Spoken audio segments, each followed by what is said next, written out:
오늘 여러분들 만나서 너무 반갑고 또 좋습니다.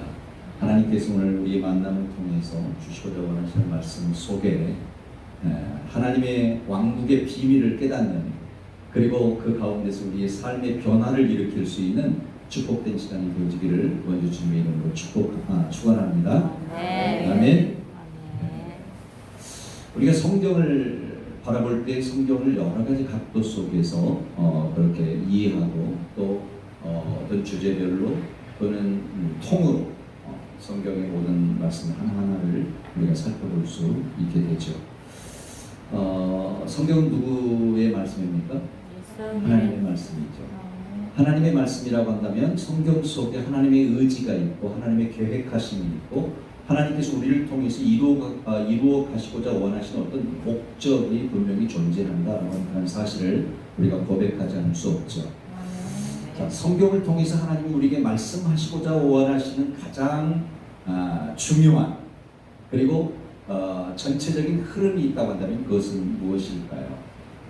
하나님께서는 창세기 이전의 태초, 즉 영원 전부터 영원까지, 그리고 영광과 찬송을 받으실 그런 삼위 하나님께서 영원하신 하나님의 왕국을 세우고자 그렇게 계획하시고 우리에게 주신 말씀이 바로 성경이다. 아마 우리가 이 부분에 대해서 별다른 이유가 없으리라고 생각합니다. 그야말로 성경은 하나님의 왕국의 영광스러운 계획이고 또 창세 전에 이 계획이 예정되었고 그리스도 예수를 통해서 시작되고 완성되어질 하나님 나라의 운영 계획, 이것이 창세기서부터 요한계시록까지 기록된 책, 우리는 이것을 흔히 일컬어서 성경이다 라고 이렇게 이야기할 수 있습니다. 그래서 성경은 어떤 책인가라고 우리가 한마디로 이야기한다면 하나님 왕국 설계도다 이렇게 표현할 수 있어요. 하나님께서 영원 전부터 뭔가를 세우고자 하시는데 그 세우고자 하시는 것은 하나님의 왕국이다. 우리가 성경에서 보통 하나님 나라라는 표현을 많이 합니다. 그런데 저는 나라라고 하는 표현보다는 왕국이라는 표현이 조금 더 맞을 것 같아요. 보통 우리가 나라에는 세 가지 요소가 필요합니다. 그렇죠? 뭐죠? 백성이 있어야 되고, 두 번째로는 토지, 땅이 있어야 됩니다. 그리고 세 번째로는 주권이죠, 주권. 그런데 보통 우리가 나라의 개념에서 이야기하는 세 번째 주권적 문제는 그 주권이 어디에 있다고 합니까? 네? 하나님께 있다고 해요? 네, 사회 시간에 우리 공부할 때 누구에게 있다고 해요? 주권이? 국민에게 있다. 국민에게 주권이 있다고 말합니다. 근데 하나님 왕국의 주권은 어디에 있을까요? 하나님께 있죠. 하나님은 만왕의 왕이시고 그분께서 세우시고자 원하시는 나라는 그냥 우리가 생각하는 이미지적인 나라가 아니라 바로 왕국이라는 거예요. 그런데 이 왕국이라는 단어를 누가 많이 사용해요? 그렇죠. 여호와 증인이 많이 사용해요. 여호와 증인들이 이 단어를 많이 사용하다 보니까 괜히 우리가 이 단어를 사용하기가 굉장히 좀 껄끄러워요. 좀 힘들죠. 하지만 그들이 사용한다고 해서 우리가 사용하지 않아야 된다라고 하는 그런 건 아니잖아요. 그것이 정말 맞다면 우리가 그 말을 많이 사용해야 되잖아요. 그래서 하나님의 나라, 내가 그 주권이 내게 있는 하나님의 나라라고 하는 그런 표현보다는 하나님의 통치하심 가운데서 우리가 순종하고 순복함으로 나아가는 하나님의 왕국적 개념이 어쩌면 성경에서 우리에게 말씀하고 있는 그런 하나님의 나라의 개념이다라고 하는 그런 사실들을 먼저 말씀을 드리면서, 그래서 제가 오늘 이 시간에는 나라라고 하는 말보다는 계속해서 왕국이라는 그런 단어를 사용하기를 원하니까 조금 듣기에 조금 좀 그래도 여러분 이해하시고 들어주시면 참 좋겠습니다. 성경의 하나님의 왕국에 관한 이야기라고 한다면 여러분 어떻게 생각하세요? 성경의 모든 부분, 모든 사건, 모든 말씀 한 구절 한 구절은 다 무엇으로 풀어내야 될 것 같습니까? 왕국 말씀으로 풀어내야 될 것 같죠.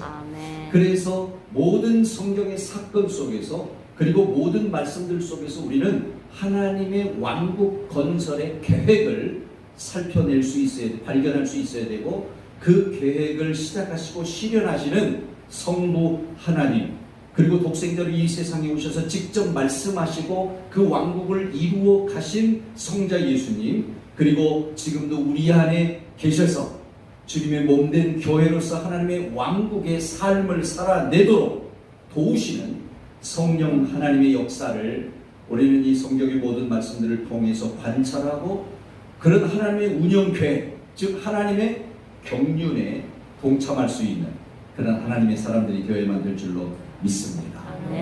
이런 신앙인의 삶의 모습에 대해서 성경은 한마디로 이렇게 이야기합니다. 바로 믿음의 삶. 이렇게 이야기합니다. 믿음의 삶.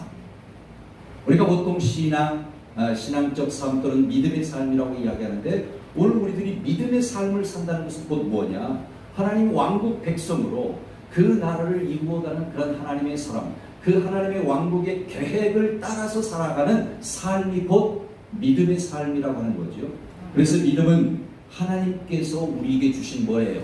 선물이죠. 에베소 2장 8절의 말씀처럼 믿음은 하나님께서 우리에게 주신 선물이다. 자, 하나님이 우리에게 주신 선물이라면 이 믿음은 본래 누구 거예요?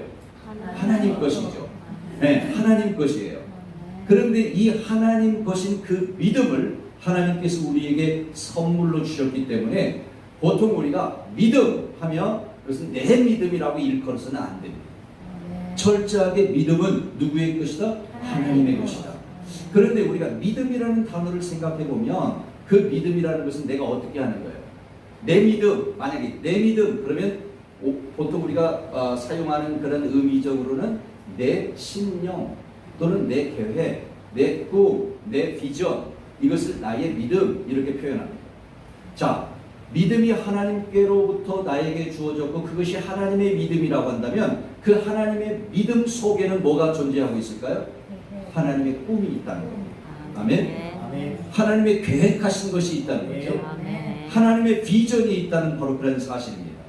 그렇다고 한다면 믿음이란 뭔가 곧 하나님께서 이루고자 원하시는 하나님의 꿈이고 하나님의 비전이고 하나님의 계획인데 그 하나님의 꿈, 하나님의 비전, 하나님의 계획의 주된 내용이 뭐냐? 곧 하나님의 왕국 건설에 있다라고 하는 바로 그런 사실입니다.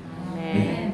그래서 믿음이란 하나님 왕국의 계획이고 그 왕국을 실현해가는 그런 과정이고 그 왕국을 우리에게 주셨다라고 하는 그런 사실을 우리가 깨달을 수 있고, 자, 그러면 하나님께서 이런 왕국 건설의 믿음을 오늘 우리에게 뭘로 주셨어요? 선물로 주셨다. 그러면 선물로 내가 그 왕국 건설의 계획과 비전과 꿈 그리고 그 나라를 우리에게 주셨다고 한다면 이제부터는 내가 어떻게 해야 돼요? 여러분 받으셨습니까? 하나님 왕국을 받으셨어요? 믿음을 받으셨어요? 네, 믿음을 받았느냐고 제가 물어보니까 여러분이 조금 어색할 거예요. 여러분 믿음을 믿습니까? 이렇게 하면 아멘 하는 소리가 보통 크게 나오는데 믿음을 받았습니까? 하면 왠지 모르게 좀 석연찮은 것 같아요. 그렇죠? 네. 하지만 할 수 없어요. 믿음은 하나님께서 우리에게 주신 뭐예요? 선물이니까 내가 어떻게 해야 돼요? 받아야 되죠. 여러분 받으셨습니까? 네. 여러분 받았다고 한다면 바로 하나님의 나라가 여러분 안에 존재하는 것입니다. 그러면 여러분 누구인가로부터 선물을 받았다면 그 선물을 어떻게 해야 돼요? 이제 개봉해야죠. 그렇죠? 개봉하고 그것을 가지고 내 삶 속에서 유익하게 사용하면서 그 선물을 통해서 만끽하면서 기쁨을 누려야 되죠. 그렇죠? 그런데 선물을 받아가지고 포장지 그대로 싸가지고 저 선반 위에 올려놓는다든지 방 한쪽 구석에 놓는다고 한다면 그 선물이 내게 주어진 의미가 전혀 없어요. 네, 전혀 없어요. 하나님께서 나에게 믿음이라는 선물을 주셨다고 한다면 그것을 누리기를 하나님은 원하고 계신다는 사실입니다. 다시 말해 하나님께서 하나님의 왕국을 우리에게 주셨다고 한다면 우리는 그 왕국의 삶을 누려야 된다. 그리고 그 왕국의 삶을 누리면서 우리에게 주어지는 평강, 은혜, 기쁨, 감격, 감사 이런 것들로 우리의 삶의 모든 모습들이 이루어져야 된다는 사실이죠. 자, 우리는 이런 삶을 일컬어서 무슨 삶이다? 믿음의 삶이다. 그렇게 말할 수 있는 것입니다. 자, 그런데 예수님께서 바로 이 믿음의 창시자라는 사실을 아십니까? 히브리서 12장 2절 말씀에 보면 믿음의 주요 또한 온전케 하시는 이 예수 그리스도를 바라보자 그랬는데, 이 말씀을 영어 성경으로 보면 order라는 단어와 finish라고 하는 단어를 사용합니다. 다시 말하면 예수님은 어떤 분이시냐? 믿음의 창시자라는 사실이에요. 믿음의 시작이라는 것이죠. 또 예수님은 믿음의 피니셔, 완성자라는 사실입니다. 다시 말하면 예수님께서 이 세상에 오신 것은 하나님의 왕국을 시작하시기 위해서 오셨고, 그리고 그 왕국을 완성하신 분인데, 우리는 그분을 바라보고 그분이 우리에게 주신 삶을 누리자. 이것이 바로 히브리서 12장 2절에서 믿음의 주요 또한 온전케 하시는 이 예수 그리스도를 바라보자, 바로 이런 말씀이에요. 네. 예수님께서 이 믿음의 창시자이며 완성자로서요, 자기 백성들을 죄에서 구원하시기 위해서 이 세상에 오셔서 십자가에 죽으시고 또 부활 승천하시기까지 가장 많이 하신 말씀이 뭘까요? 주님이 가장 많이 하신 말씀, 그것은 바로 Kingdom of God, 하나님의 왕국에 관한 하나님의 왕국. 네. 여러분, 사복음서의 내용들을 여러분 쭉 읽고 또 설교도 합니다만, 사복음서에서 주님이 가장 강조하고 가장 많은 말씀을 하시는 것이 바로 하나님의 왕국 이야기예요. 예수님께서 하신 50여 가지의 비유의 말씀이 있는데, 그 비유 중에서 두세 가지만 빼고 대부분의 모든 비유가 다 무슨 비유예요? 하나님 왕국 비유예요. 하나님 왕국. 네. 주님께서는 이렇게 공생의 3년의 기간 동안에 하나님의 왕국에 대한 말씀을 끊임없이 해주셨어요. 그뿐만 아니라 예수님은 우리의 죄를 대속하기 위하여 십자가의 대속 제물로 죽으셨는데요. 이 사실에 대해서 디모데전서 2장 6절은 이런 표현을 해요. 그가 모든 사람을 위하여 자기 대속물로 주셨으니, 자기를 대속물로 주셨으니 기약이 이르러 주신 증거니라, 이런 표현을 해요. 예수님께서 모든 사람을 위하여 대속물로 주셨다는 사실이죠. 그런데 그것은 무엇을 위함이에요? 하나님께서 약속하신 그 기약의 때가 이르렀다라고 하는 증거로 주셨다는 사실. 그래서 주님께서 십자가에 못 박혀 죽으시고 우리를 위하여 대속의 피를 흘리신 것은 그냥 주님이 어느 날 갑자기 내가 그렇게 해야지라고 결심해서 하는 것이 아니라, 하나님께서 창세 이전부터, 창세 전에부터 이미 이 모든 것들을 예정하시고 계획하셨다는 사실입니다. 그 계획된 그 주된 내용이 뭐냐면 하나님의 왕국인데, 그 왕국 건설을 위해서 하나님께서 예수님을 이 세상에 보내시고 그분을 십자가에 못 박혀 돌아가시게 하시고 그 흘리신 피를 통해서 우리의 죄를 씻어주실 뿐만 아니라 씻음받은 오늘 우리들이 하나님의 백성으로서 그 왕국의 삶을 누릴 수 있도록 이 모든 것들을 예정해 놓으시고 그 기약의 때가 이르름에 주님을 십자가에 못 박혀 돌아가시게 하심으로 그 증거로 삼았다라고 하는 그런 사실을 주님은 우리에게 말씀하고 있는 것이죠. 자, 이러한 약속과 이런 주님의 피 흘림의 일들은요, 우리 사람들에게 있어서는 사망에서 생명으로 옮기는 그런 죽으심이었어요. 그러니까 주님의 죽으심은 단순한 죽으심이 아니라 우리를 사망의 자리에서 생명의 자리로 옮기는 죽으심이었다 하는 거죠.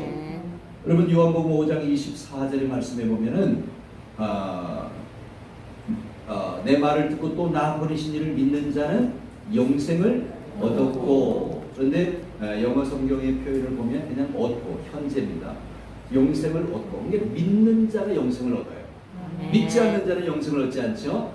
믿는 자는 영생을 얻고 미래 심판에 이르지 아니한다, 정죄를 받게 되지 아니하나니. 왜냐하면, for라고 하는 단어를 쓰는데요, 왜냐하면 이는 그분께서 우리를 위하여 죽으심으로 말미암아 사망에서 생명으로 옮겨졌기 때문이라는 사실이에요. 그러면 우리가 사망에서 생명으로 옮겼다는 것은 믿는 자만 옮겨진 겁니까? 아니면 믿지 않는 자도 옮겨진 겁니까? 믿는 자만 옮겨진 것 같죠. 그러나 여러분, 그렇다고 한다면 하나님께서는 믿는 자만 사랑하사 독생자를 주셨으니 이르셔야 돼요. 그렇죠? 네? 요한복음 3장 16절에. 그런데 뭐라고 말씀하셨죠? 세상을 이처럼 사랑하사 독생자를 주셨으니. 그래요. 세상을 사랑하셨다. 세상을 사랑하셨다라고 하는 것은 하나님은 모든 사람을 사랑하신다는 거예요. 믿는 자만 사랑하시는 게 아니에요. 모든 자를 사랑하셨다. 그리고 그 모든 자를 위해서 누구를 보내셨어요? 예수님을 보내셨어요. 그리고 모든 자를 위해서 십자가에 못 박혀 예수님은 돌아가셨어요. 그리고 그 피 흘림을 통해서 하나님께서는 모든 사람을 사망에서 생명으로 옮겨주신 줄로 믿습니다. 그래야만 뭐가 돼요? 하나님의 왕국이 이루어지기 때문이죠. 하나님의 왕국. 자, 에덴은 하나님의 왕국의 모델입니다. 그렇죠? 하나님께서 하나님의 왕국을 이 세상에 최초로 건설하신 곳이 어디예요? 예덴입니다. 그런데 예덴에 사는 사람들은 누구든지 그것이 아담과 하와 두 사람뿐이어서 그렇지 그곳에 살았다고 한다면 아담과 자손의 후손들이 계속해서 아담과 하와가 죄를 범하지 않고 계속해서 에덴에 살았다고 한다면 그 예덴에 사는 모든 사람들이 다 어디 사람이에요? 왕국 사람이죠. 왕국 사람. 네. 근데 죄를 범하고 에덴에서 추방되어지고 그 죄의 싹수로 말미암아 로마서 6장 23절 사망이 찾아오게 되죠.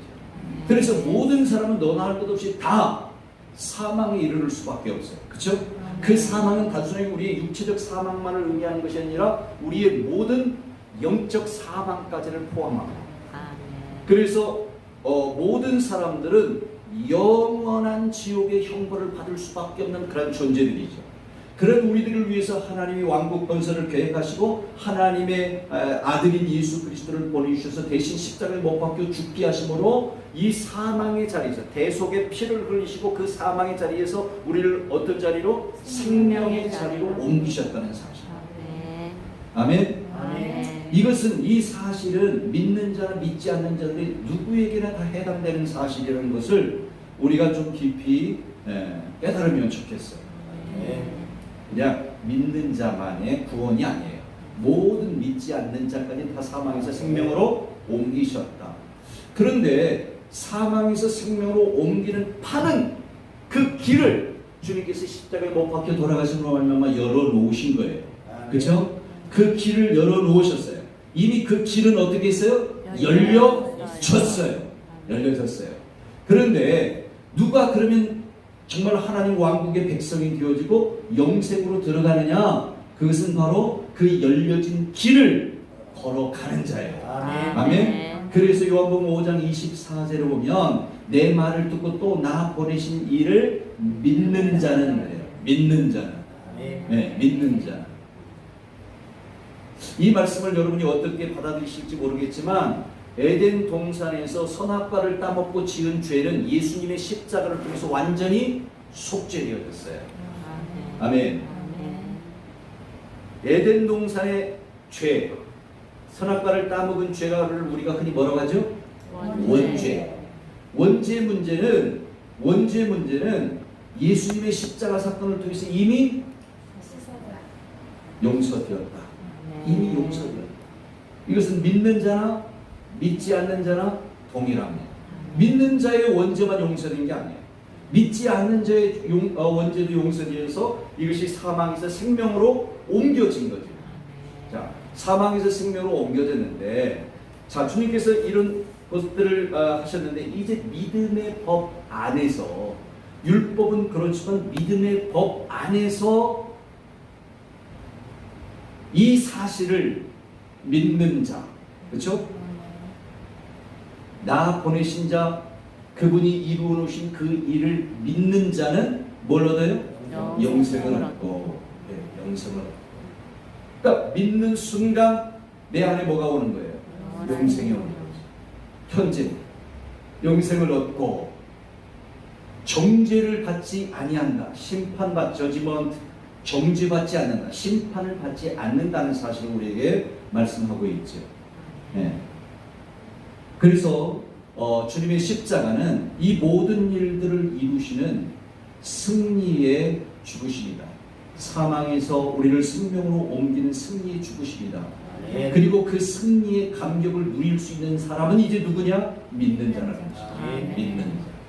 여러분, 오늘 새벽에 우리 이 목사님께서 요한복음 16장 9절의 말씀에 대해서 말씀하셨어요. 9절, 10절, 11절. 근데 8절 말씀에 보면은 하나님께서 죄에 대하여, 의에 대하여, 심판에 대하여 뭘 하신다고 했죠?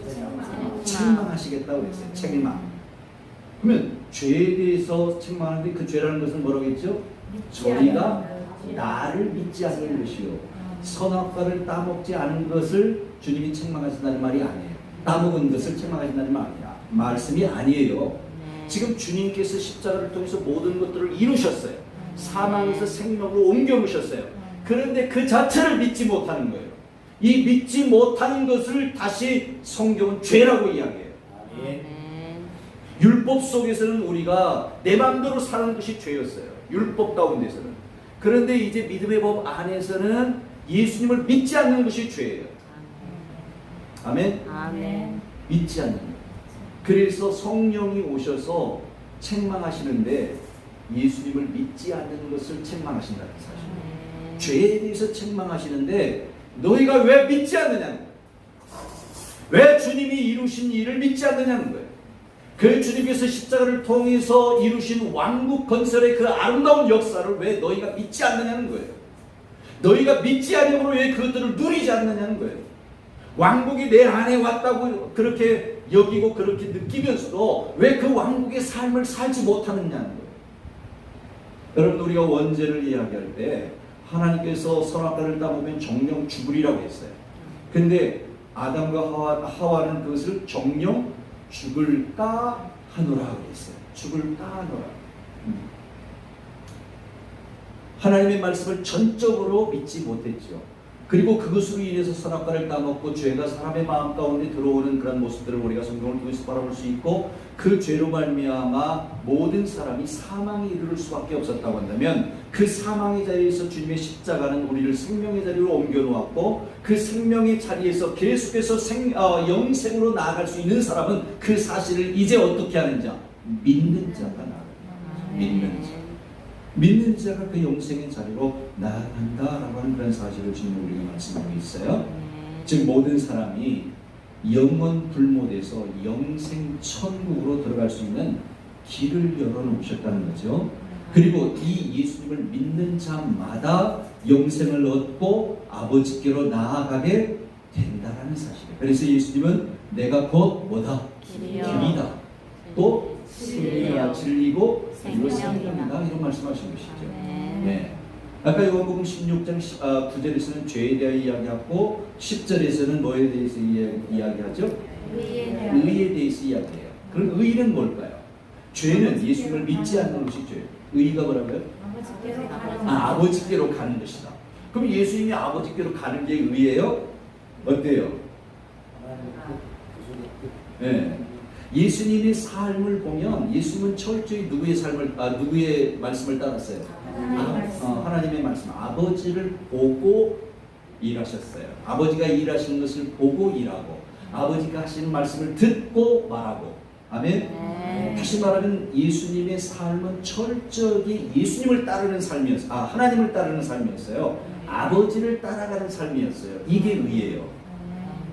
그리고 예수님께서 이 세상에 하셔야 될 모든 일들을 이루시고 이제 아버지께서 오라 하시니 내가 간다는 거예요. 아멘. 내가 내 임의대로 가는 게 아니에요. 아버지께서 오라 하시니 내가 간다는 거예요. 이게 의라는 거예요. 아멘. 다시 말하면 의라는 것은 뭐냐? 예수님의 의는 아버지 하나님이 하라 하신 대로 하는 것이 의예요. 아멘. 그러면 여러분과 저에게 있어서의 의는 뭘까요? 오늘 여러분과 저의 의는 예수님이 하라는 대로 하는 거예요. 아멘. 예수님이 말씀하시는 대로 사는 거예요. 아멘. 예수님을 따라 사는 것이 의예요. 아멘. 그러면 의에 대해서 책망한다는 말은 무슨 말이냐면, 오늘 우리가 주님의 말씀대로 주님을 따라 살지 못한 걸 책망하겠다는 거예요. 아멘. 성령이 오시면 그분이 의에 대하여 책망하는데, 오늘 너희가 왜 주님의 말씀을 따라 살지 않느냐, 주님이 산 그대로 살지 않느냐는 거예요. 주님이 사신 그대로 너희가 살지 못한 것들을 내가 책망한다. 성령께서 그렇게 말씀하시는 것이죠. 그리고 세 번째는 심판에 대해서 책망하신다고 했죠. 심판에 대해서는 뭐라고 했어요? 이 세상의 임금이 이미 심판을 받았다. 그래요. 예수님께서 십자가에 못 박혀 죽으심으로 말미암아 이미 사단은 심판을 받았어요. 아멘. 아멘. 이제 앞으로 장차 주님이 다시 오실 때에 결박되어 불못으로 들어가겠지만, 그러나 이미 사단은 예수님의 십자가를 통해서 결박되어졌고 이미 심판을 받았다는 거예요. 심판을 받았기 때문에 우리는 어떻게 해요? 심판에 이르지 않을 수 있는 거예요. 만약에 사단이 심판을 받지 않았다면 인간은 누구의 종이었어요? 사단의 종이었잖아요. 그러니까 사단과 함께 뭐 할 수밖에 없어요? 심판을 받을 수밖에 없어요. 그런데 사단이 심판을 받았으니 우리는 이제 더 이상 심판받지 아니하고, 다시 말하면 정죄받지 아니하고 영원한 아버지의 나라의 백성으로 살아가게 된다는 거죠. 이것은 앞으로 미래 우리가 천국에 가서 그렇게 사는 것이 아니라 지금 이 자리에서 그런 삶을 살아간다는 거죠. 그런데요, 성령께서 오시면 이 심판에 대해서 책망하신다는 말은 무슨 말이에요? 그러면 너희가 이미 그 심판에서 자유케 되었는데 죄와 사망의 법에서 생명의 성령의 법으로 이미 해방되었는데 너희가 아직도 여전히 어찌하여 죄와 사망의 법 아래에 있느냐는 거예요. 이걸 책망하시겠다는 거죠. 네. 그래서 주님은 오실 성령님에 의해서 죄와 의와 심판에 대해서 책망하시겠다는 그런 말씀을 이루어 놓으셨고요. 또 그런 모든 모습들 속에서 이제 오늘 우리가 더 이상 그런 죄와 또 의와 심판에 대해서 책망받지 않을 하나님의 백성, 하나님 왕국 백성으로서의 삶을 누리기를 원하고 계신다. 할렐루야. 이것이 성경이 우리에게 말씀해 주고 있는 하나님 왕국의 삶이라는 사실을 우리가 깨달을 수 있습니다. 예수님께서는 십자가의 대속을 통해서 다 이루셨다고 말씀하셨어요. 그렇죠? 요한복음 19장 30절에 보면 테텔레스타이 다 이루었다고 십자가에서 외치셨죠. 이런 선언은 무엇을 이루었다는 것일까요? 네, 저는 그렇게 생각합니다. 주님께서 이 세상에 오셔서 내가 했던 모든 말을 다 이루었다는 거예요. 그렇죠? 자, 어떤 사람이 죽으면서 다 이루었다. 이건 뭐예요? 내가 이 세상에 온 목적을 다 이루었다는 거 아닙니까? 그런데 그 목적은 대부분 사람들이 자기의 목적이 있다면 그 목적을 어떻게 해야 돼요? 계속 이야기하잖아요. 그렇죠? 주님께서도 목적을 말씀하신 줄로 믿습니다.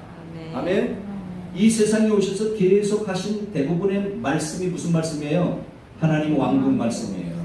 그런 그 하나님의 왕국에 대한 목적을 가지고 오셨고, 그 주님께서 십자가에서 다 이루었다라고 하는 것은 뭘 이루었다는 거라고요?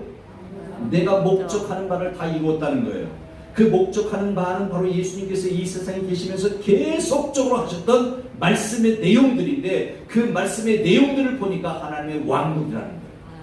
그리고 그 왕국을 주님께서는 어떻게 하셨다고요? 이루셨다는 사실. 그래서 주님의 십자가 사건은요, 단순한 사건이 아니라 주님의 왕국을 이룬 사건이고, 그 왕국을 완성시키셔서 그 왕국을 어디에 주셨어요? 우리 안에, 너희 안에 주셨어요.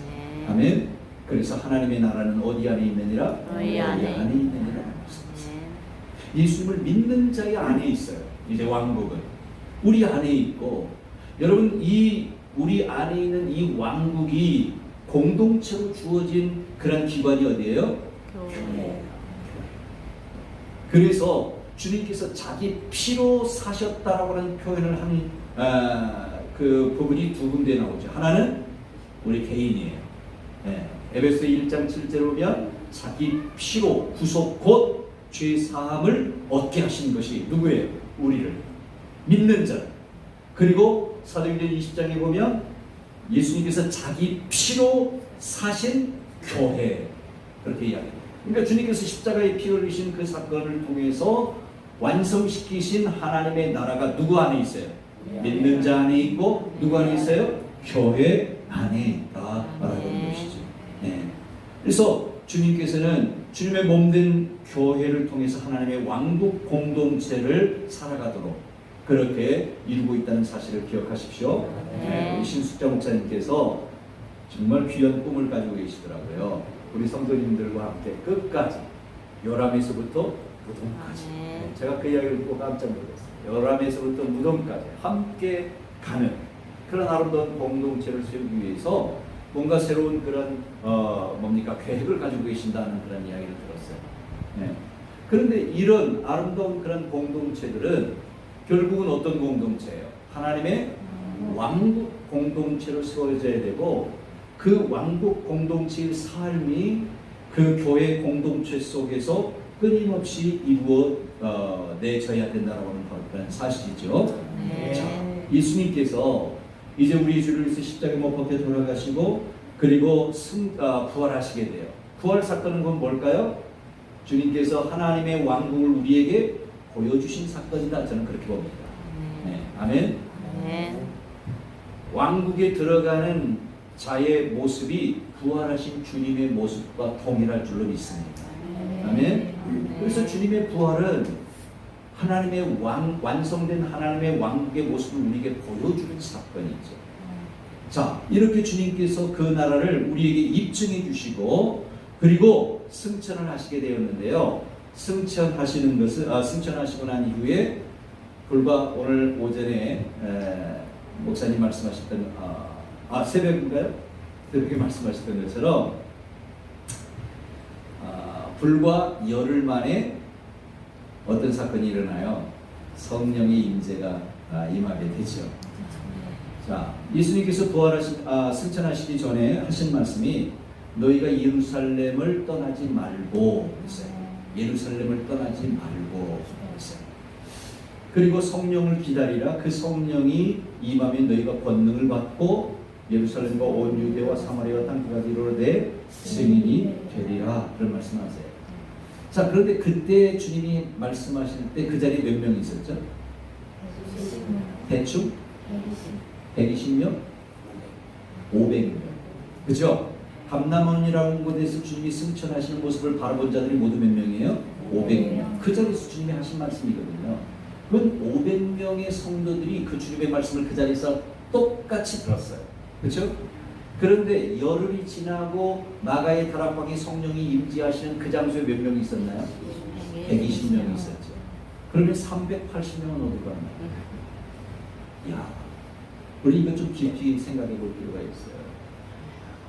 불과 열흘도 되지 않았는데 주님께서 승천하시기 전에 당부하신 말씀이 너희가 예루살렘을 떠나지 말고 성령을 기다리라고 했어요.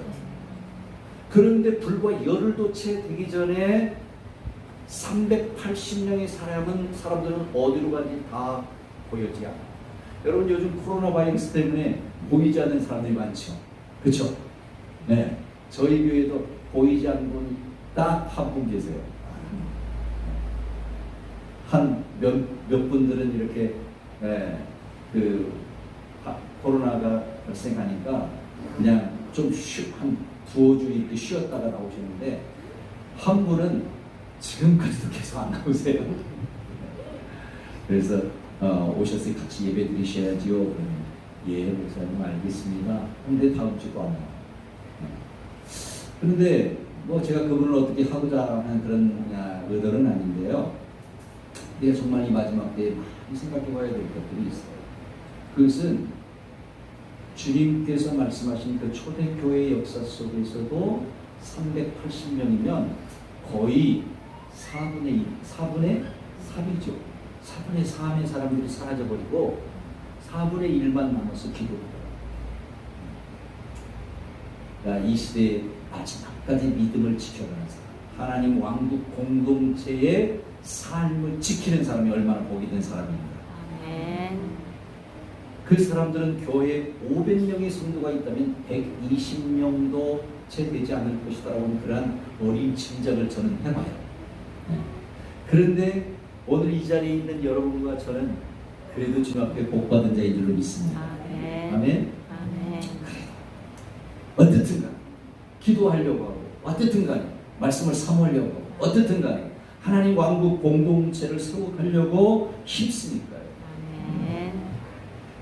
그리고 드디어 오순절 성령이 임함으로 말미암아서 약속된 성령이 임하심으로 말미암아서 그야말로 교회를 교회 되게 하죠. 그리고 성도들을 성도 되게 하는 그런 변화의 역사를 이끌어내는 모습을 우리는 성경을 통해서 봐요. 자, 성령께서 오시기 이전에는 교회의 상태가 어떤 상태였죠? 그냥 두려움과 근심과 불안과 좌절과 낙심, 이것이 교회의 모습이었어요.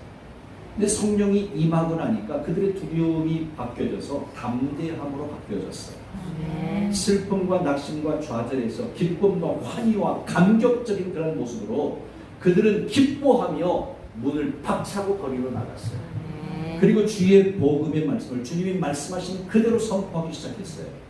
그야말로 하나님 왕국의 공동체가 실현되어지는 그 현장이 어디였냐면 성령의 임재를 통한 교회의 모습이었어요.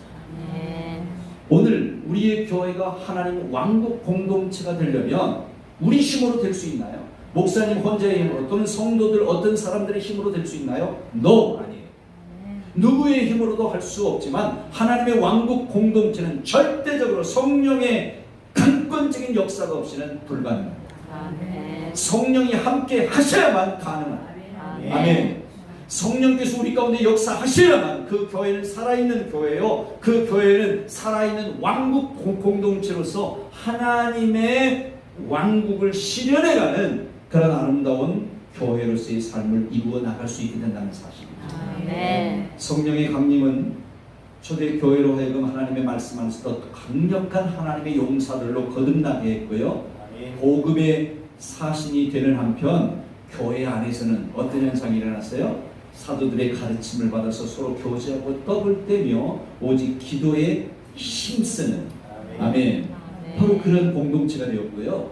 이런 기도의 능력, 그런 힘을 통해서 믿지 않는 사람들에게는 믿지 않는 사람들에게 삶을 통해서 그들에게 하나님의 왕국은 이런 것입니다라고 친히 보여주었다는 거예요.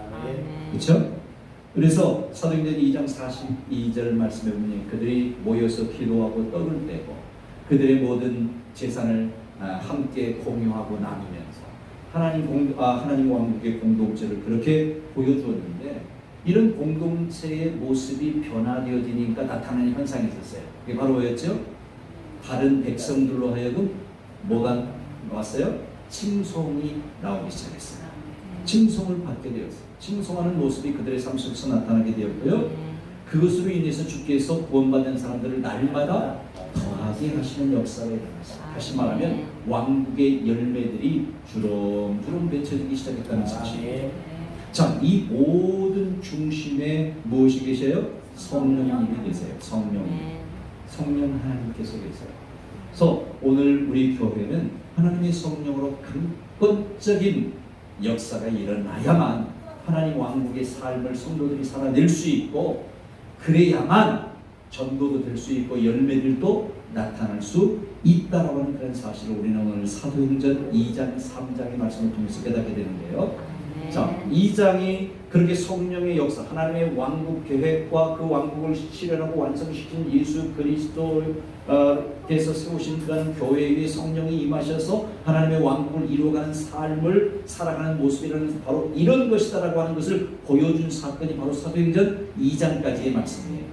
그리고 3장의 말씀에 들어오면 느닷없이 베드로와 요한이 어디로 올라가요?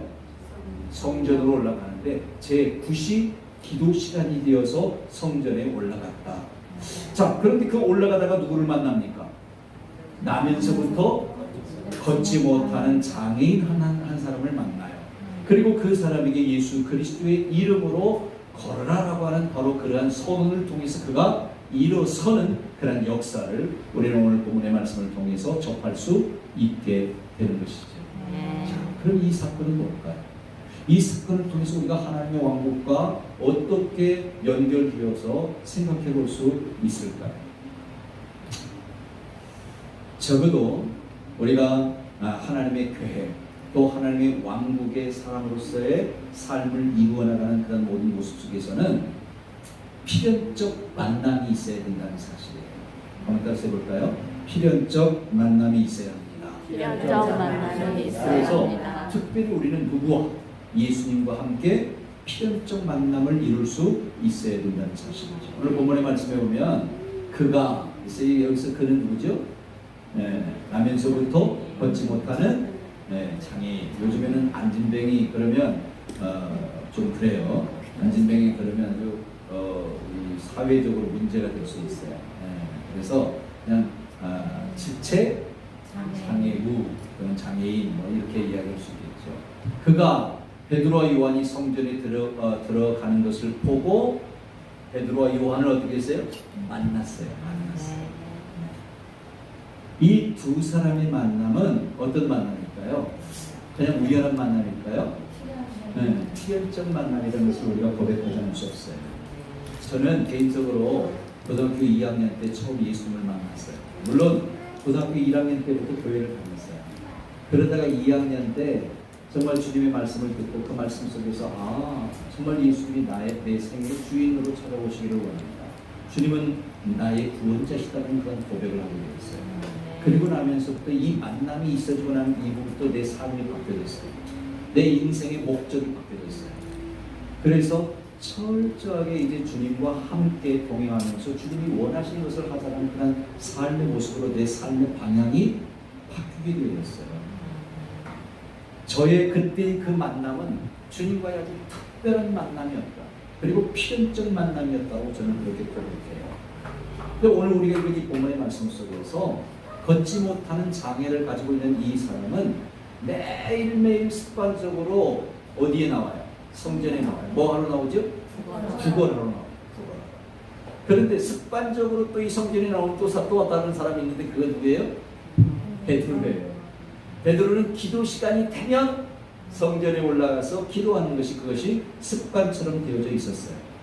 두 부류는 습관적으로라고 하는 그런 표현에 있어서는 동일한 것 같지만 목적이 달라요.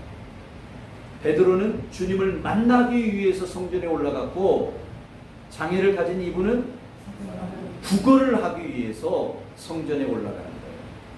그런데 놀라운 사실은 구걸을 하기 위해서 성전에 올라간 바로 이 사람이 베드로를 통해서 누구를 만나요? 예수님을 만나요. 할렐루야. 할렐루야. 예수님을 만나게 돼요. 예수님을 만남으로 인해서 그의 인생이 변화되어지게 되는데 그가 육신적으로 변화를 일으킬 뿐만 아니라 그가 뛰기도 하고 걷기도 하면서 하나님을 찬송하고 하나님께 영광을 돌리는 새로운 피조물로서의 변화를 맞이하게 되었다는 사실입니다. 여러분, 우리의 인생이 정말 예수님을 만나야만, 주님과의 필연적 만남이 이루어져야만 우리의 인생이 바뀌어지는 줄로 믿습니다. 제 친구 하나가 저 방송통신대학에 근무를 했어요. 근데 얼마나 좋은 직장입니까? 20대에 그곳에 입사를 해가지고 50대에 퇴사를 했는데 거의 한 4, 5년 정도 근무를 했어요. 근데 그 근무하는 내내 이 녀석이 한 일이 뭐냐면 도박이었어요. 도박. 네. 월급 받아다가 집에다 갖다 주는 게 아니고 이 월급 봉투를 가지고 그냥 그대로 어디로 가요? 도박장으로 가요. 이것이 20여 년 동안 계속되어졌어요. 근데 자기 돈만 가지고 하면 괜찮은데 자기 돈만 가지고 할 수 있나요? 안 되잖아요. 그러니까 가족들의 어머니가 가지고 있는 돈, 가족들이 있는 돈을 다 끌어다가 도박을 하는 거예요. 안 주면 폭력을 하는 거예요. 그렇게 인생을 살아오다가요. 얼마 전에 만났거든요. 제가 얼마 전에 만났는데 이 친구가 지금 뭘 하고 있냐면 기독교 백화점을 하고 있어요. 기독교 사적을 팔고 있더라고요. 제가 깜짝 놀랐어요. 그래서 제가 물었어요. 너 교회는 다니냐? 그랬더니 그 친구가 하는 말이 나 지금 교회 7개월 동안 다니다가 쉬고 있어. 그래서 왜 7개월 동안 다니다가 왜 쉬어? 그랬더니 그 친구가 하는 말이 교회 가면 재미가 있어야 되는데 재미가 없어. 내가 뭔가 믿고는 싶은데 믿어지지가 않아. 그래서 할 수 없이 포기할 수밖에 없었는데 네? 그 포기하는 이유 중에 또 하나가 뭐냐면 교회에 가니까 헌금을 해야 되더라. 저희가 솔직하게 이야기했는데 헌금을 해야 되는데 한 달에 들어가는 헌금 액수가 한 20만 원 정도 되더라. 근데 내가 연금을 한 115만 원 정도 받는데 20만 원 돈을 교회에다 헌금을 해야 된다고 생각하니까 힘들더라. 그래서 지금 교회를 못 나가고 있다. 그런 이야기를 하더라고요. 뭐 때문에? 네? 뭐 때문에? 기독교 서적을 하고는 있지만 목사님들에게 성경책을 팔고 교인들에게 성경책을 팔고 있지만 예수님을 만나지 못했기 때문이죠. 예수님을 만나지 못했기 때문에 아이가 그런 이야기 하더라고요. 내가 지나온 세월 너무 헛살았어. 헛살은 줄은 알더라고요. 그리고 내가 이제 이 도박에 손을 씻었어. 정말 알아요. 술도 끊어버렸어. 이 친구가 저에게 하는 이야기가 20여 년 동안을 내가 술과 도박과 여자 이 세 가지에 매여 살았는데 이 세 가지로부터 떨어졌다는 거예요. 이 세 가지를 내 속에서 완전히 버렸다는 거예요. 근데 아이가 힘이 하나도 없어요. 근데 유일한 낙이 뭐냐면 이 서점에 와서 앉아 있는 거예요. 그럼 여기서 수익이 좀 나오냐? 제가 그랬어요. 요즘 코로나니 뭐니 하면서 도대체 않는데 가게세도 안 나온다는 거예요. 가게 월세가 70 몇만 원인데 75만 원인가 그러는데 자기 연금 받아가지고 밀어 넣으면서 있대요. 그래서 괜찮니? 제가 그랬어요. 그랬더니 이 친구가 하는 말이 괜찮아. 왜냐면 내가 여기 오면 마음이 편해. 네, 마음이 편해서 그래요. 마음은 편할지 모르지만 그 친구의 모습은 주님을 만나지 못한 정말 필연적 만남의 모습을 이루지 못한 그런 문제였기 때문이죠. 나면서부터 지금까지 이 지체 장애원은요 그런 삶을 살았어요. 하루하루가 그저 구걸하면서 근근히 버텨나가는 삶이었지 정말 만나야 될 분을 만나지 못하는 그런 삶이었어요.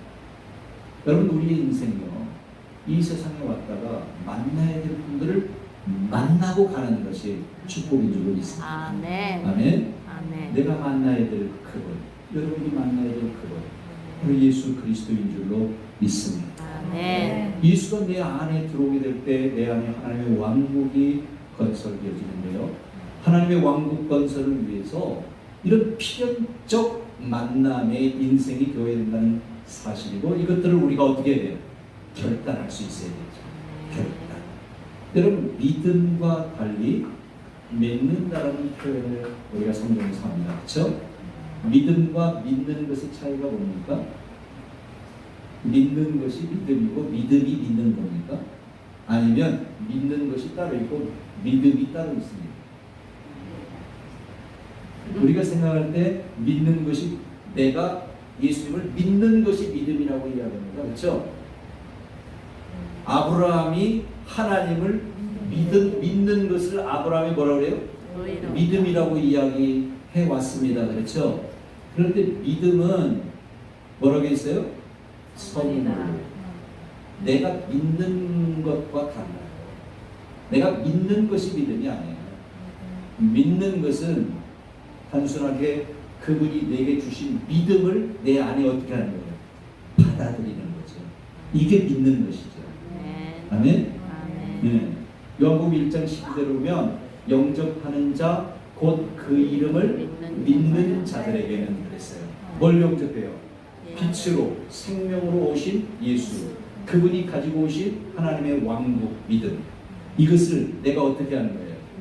영접하는 자, 영접하는 자, 곧 그 이름을 receive, 받아들이는 자, 받아들이는 자. 이것이 믿는 거예요. 믿는 거. 그러니까 믿음하고 믿는 것은 달라요. 믿는 것은 누구에게서 나와요? 나에게서 나와요. 믿는 것은 나에게서 나오지만 믿음은 누구로부터 나와요? 하나님께로부터 나오는 거예요. 그래서 하나님이 우리에게 주시는 것을 내가 받아들이는 것을 믿는다. 이렇게 표현을 해요. 네. 그래서 우리가 이 부분에 대해서 좀 이렇게 구분을 좀 지을 필요가 있다라고 하는 것이고요. 자, 이런 필연적 만남을 위해서는 우리에게 뭐가 필요하다? 결단이 필요하다. 어떤 결단? 믿는 결단이 필요하다. 믿는 결단. 아멘. 근데 이 믿는 우리가 예수님을 믿기 위해서 하나님의 왕국의 그 선물을 내가 받기 위해서는 어떤 결단이 있어야 되는가? 세 가지로 잠깐만 말씀드리면요. 첫째로는 우리의 생각과 방향과 목적이 바뀌어져야 되는데요. 첫째로는 삶이 지향하는 생각이 바뀌어져야 된다는 거예요. 내 생각이 바뀌지 않으면 예수님을 만날 수 없어요. 하나님의 왕국이 내 안에 들어올 수 없어요. 생각이 바뀌어져야 돼요. 생각. 우리가 내가 예수님을 내 마음속에 영접합니다. 단순하게 우리가 그렇게 기도하지만 그 기도가 있기까지는 뭐가 바뀌어야 돼요? 생각이 바뀌어져야 돼요. 근데 이 생각이 바뀌지 않은 상태 속에서 예수님을 믿는다고 이야기하는 사람들이 있어요? 있어요? 네, 저는 정답만 이야기해요. 네, 있어요. 정말 예수님을 믿는다고 하면서 생각이 바뀌지 않은 사람들이 있어요. 예수님을 내가 믿는다고 말은 하지만 여전히 육의 생각에 살을 펴서 살아가는 사람들이 있다는 사실이에요. 영의 생각으로 전환되어야 되는데 이 영의 생각으로 전환되지 않은 사람들이 있다는 것이죠. 사람들은요, 정도에 따라서 차이가 있을지 모르지만 자신의 환경과 조건에 지배를 받게 되어 있어요. 그렇죠? 요즘 코로나 바이러스 때문에 사람들이 얼마나 괴로워합니까? 코로나 바이러스가 우리에게 가져다주는 지대한 영향 중에 하나가 사람이 못 살게, 힘들다, 고통스럽다. 여러분, 이것이 많은 사람들의 입에서 나오는, 그야말로 그들에 의해서 지배당하는 바로 그런 모습 속에 살아가는 모습을 보게 되지요. 오늘 본문의 말씀 속에 나타나는 이 장애인도 역시 그런 삶을 살았을 거예요. 그렇죠? 그가 그래도 사람들이 도와줘서 성전 미문 앞에 와서 구걸은 할 망정, 그리고 그 구걸을 통해서 그가 하루하루는 살아갈 망정, 그는 그 구걸을 하는 그 과정 속에서 정말 치욕적인 일들을 많이 겪었으리라고 생각이 들죠. 그렇죠? 그리고 그럴 때마다 죽고 싶다라고는 그런 충동적 그런 삶의 모습을 가지고 있을 때도 얼마든지 많이 있었을 거예요. 하지만 목구멍이 포도청이에요. 어쩔 수 없지. 별거 못해라. 이것이 아마 이 장애인의 모습이지 않았을까 하는 그런 생각을 해봐요. 그런데 어느 날 만나게 된 이 베드로의 입을 통해서 흘러나온 말, 은과 금은 내게 없거니와 내게 있는 것으로 너에게 주노니 곧 나사렛 예수 그리스도의 이름으로 걸어라 라고 하는 선언. 이 이야기를 들었을 때요, 이 장애인의 마음속에 어떤 생각이 들었을 것 같습니까? 에이, 걸라는 돈이나 주지. 응? 저 전도도 찾고만 그거 풀어가지고 돈이나 주지. 아니, 돈은 안 주고 뭔 예수야, 예수는. 이런 생각에 그냥 고개 푹 숙이고 빨리 가시고 빨리 지나. 저 밑에 또 사람 올라오고 있고 빨리 가. 당신이 가야 내가 저 밑에 사람한테 구걸할 거 아니야. 아마 이런 생각이 사로잡혀 있을 수도 있었을 거예요. 그렇죠? 그런데 이 베드로와 요한이 예수의 이름으로 일어나 걸어라는 말을 그렇게 말씀하기 전에 우리를 보라라고 하는 표현을 해요. 그렇죠? 먼저 우리를 보라 하고 내게 은과 금은 없거니와 내게 있는 것으로 너에게 주노니 곧 나사렛 예수 그리스도의 이름으로 일어나 걸어라라는 표현을 하죠. 자, 그때에 뻔히 베드로를 바라보고 있던 이 장애인에게 하신 이 말씀을 통해서 이 장애인이 어떤 생각을 했을 것 같습니다. 예수? 아니, 저 사람 입에서 지금 예수라는 말이 나왔어? 글쎄. 그러면서 아마 적어도 이 장애인의 머릿속에는 복잡한 생각들이 막 순간적으로 지나갔을 거예요. 그러지 않았겠어요? 왜냐하면 이 장애인도 성전에서 구걸을 했으니까 예수님에 대한 소식을 들었을까요? 못 들었을까요? 그렇죠. 예수님이 안전병을 일으켜 세웠다. 죽은 자를 살렸다. 웃는 병 걸린 사람을 고쳤다. 네? 이런 여러 가지 많은 기적과 표적을 보여주었던 그 모든 사건에 대해서 하나하나 다 들었을 거 아닙니까? 그리고 이 장인의 생각 속에 야, 나도 한번 저 예수님 만나보면 좋겠다. 그랬을 거 아닙니까? 그런데 어느 날 들려온 소식은 그 예수님이 붙잡혔다는 거예요. 그래, 그 예수님은 능력이 있으니까 붙잡혔더라도 어떻게 살아나겠지? 아마 이 장인은 그렇게 생각하고 또 그때까지도 예수님을 만날 그러한 어떤 희망을 가질 수도 있었을 거예요. 그런데 그만 이 예수님이 골고다 십자가에서 못 박혀 죽어버렸네요. 그러니 야, 나도 한번 고침받을 수 있을까라고 하는 그런 생각을 했다가 절망에 빠졌을 겁니다. 그런데 3일이 지나니까 사람들이 웅성거리면서 하는 이야기가 예수가 살아났대. 그런단 말이죠. 그래서 야, 나도 그 부활하신 예수 만나면 이제 좀 새로워질 수 있겠다. 아마 이런 기대가 있었을 것 같아요. 그죠? 그런데 40일이 지나더니 하는 이야기가 예수가 승천해버리셨네. 그런 말이에요. 그리고 어때요? 이 장애인이 아이고 나는 진짜 뒤로 넘어져도 코가 그렇죠. 그를 팔자가 이런 생각하지 않았겠어요?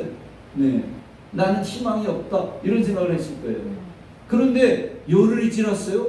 갑자기 그 예수님을 따르던 제자들과 그 예수님을 믿는 그런 사람들이 막 왁자지껄하면서 막 예루살렘 거리로 쏟아져 나와가지고 예수는 그리스도다, 예수는 살아계신 하나님의 아들이다, 하나님의 왕국을 너희 안에 지녀라, 막 이런 선언을 한단 말이죠. 이런 메시지를 선포한단 말이죠. 야, 그래도 이 사람이 그때까지는 별로 생각이 없었을 거예요. 그렇죠? 왜? 예수도 내가 못 만났는데 제자들 만나서 별거 있겠어? 이런 생각을 했을 거 아닙니까? 그런데 베드로가 지금 자신에게 선포하는 말이 예수의 이름이에요. 예수의 이름. 예수의 이름으로 일어나 걸으라는 말이에요. 예수의 이름으로 일어나. 이 생각을 할 때, 이 말씀을 들을 때, 이 장애인의 마음속에 예수님을 다시 한번 생각할 수 있는 계기를 가지게 되지 않았을까요? 네.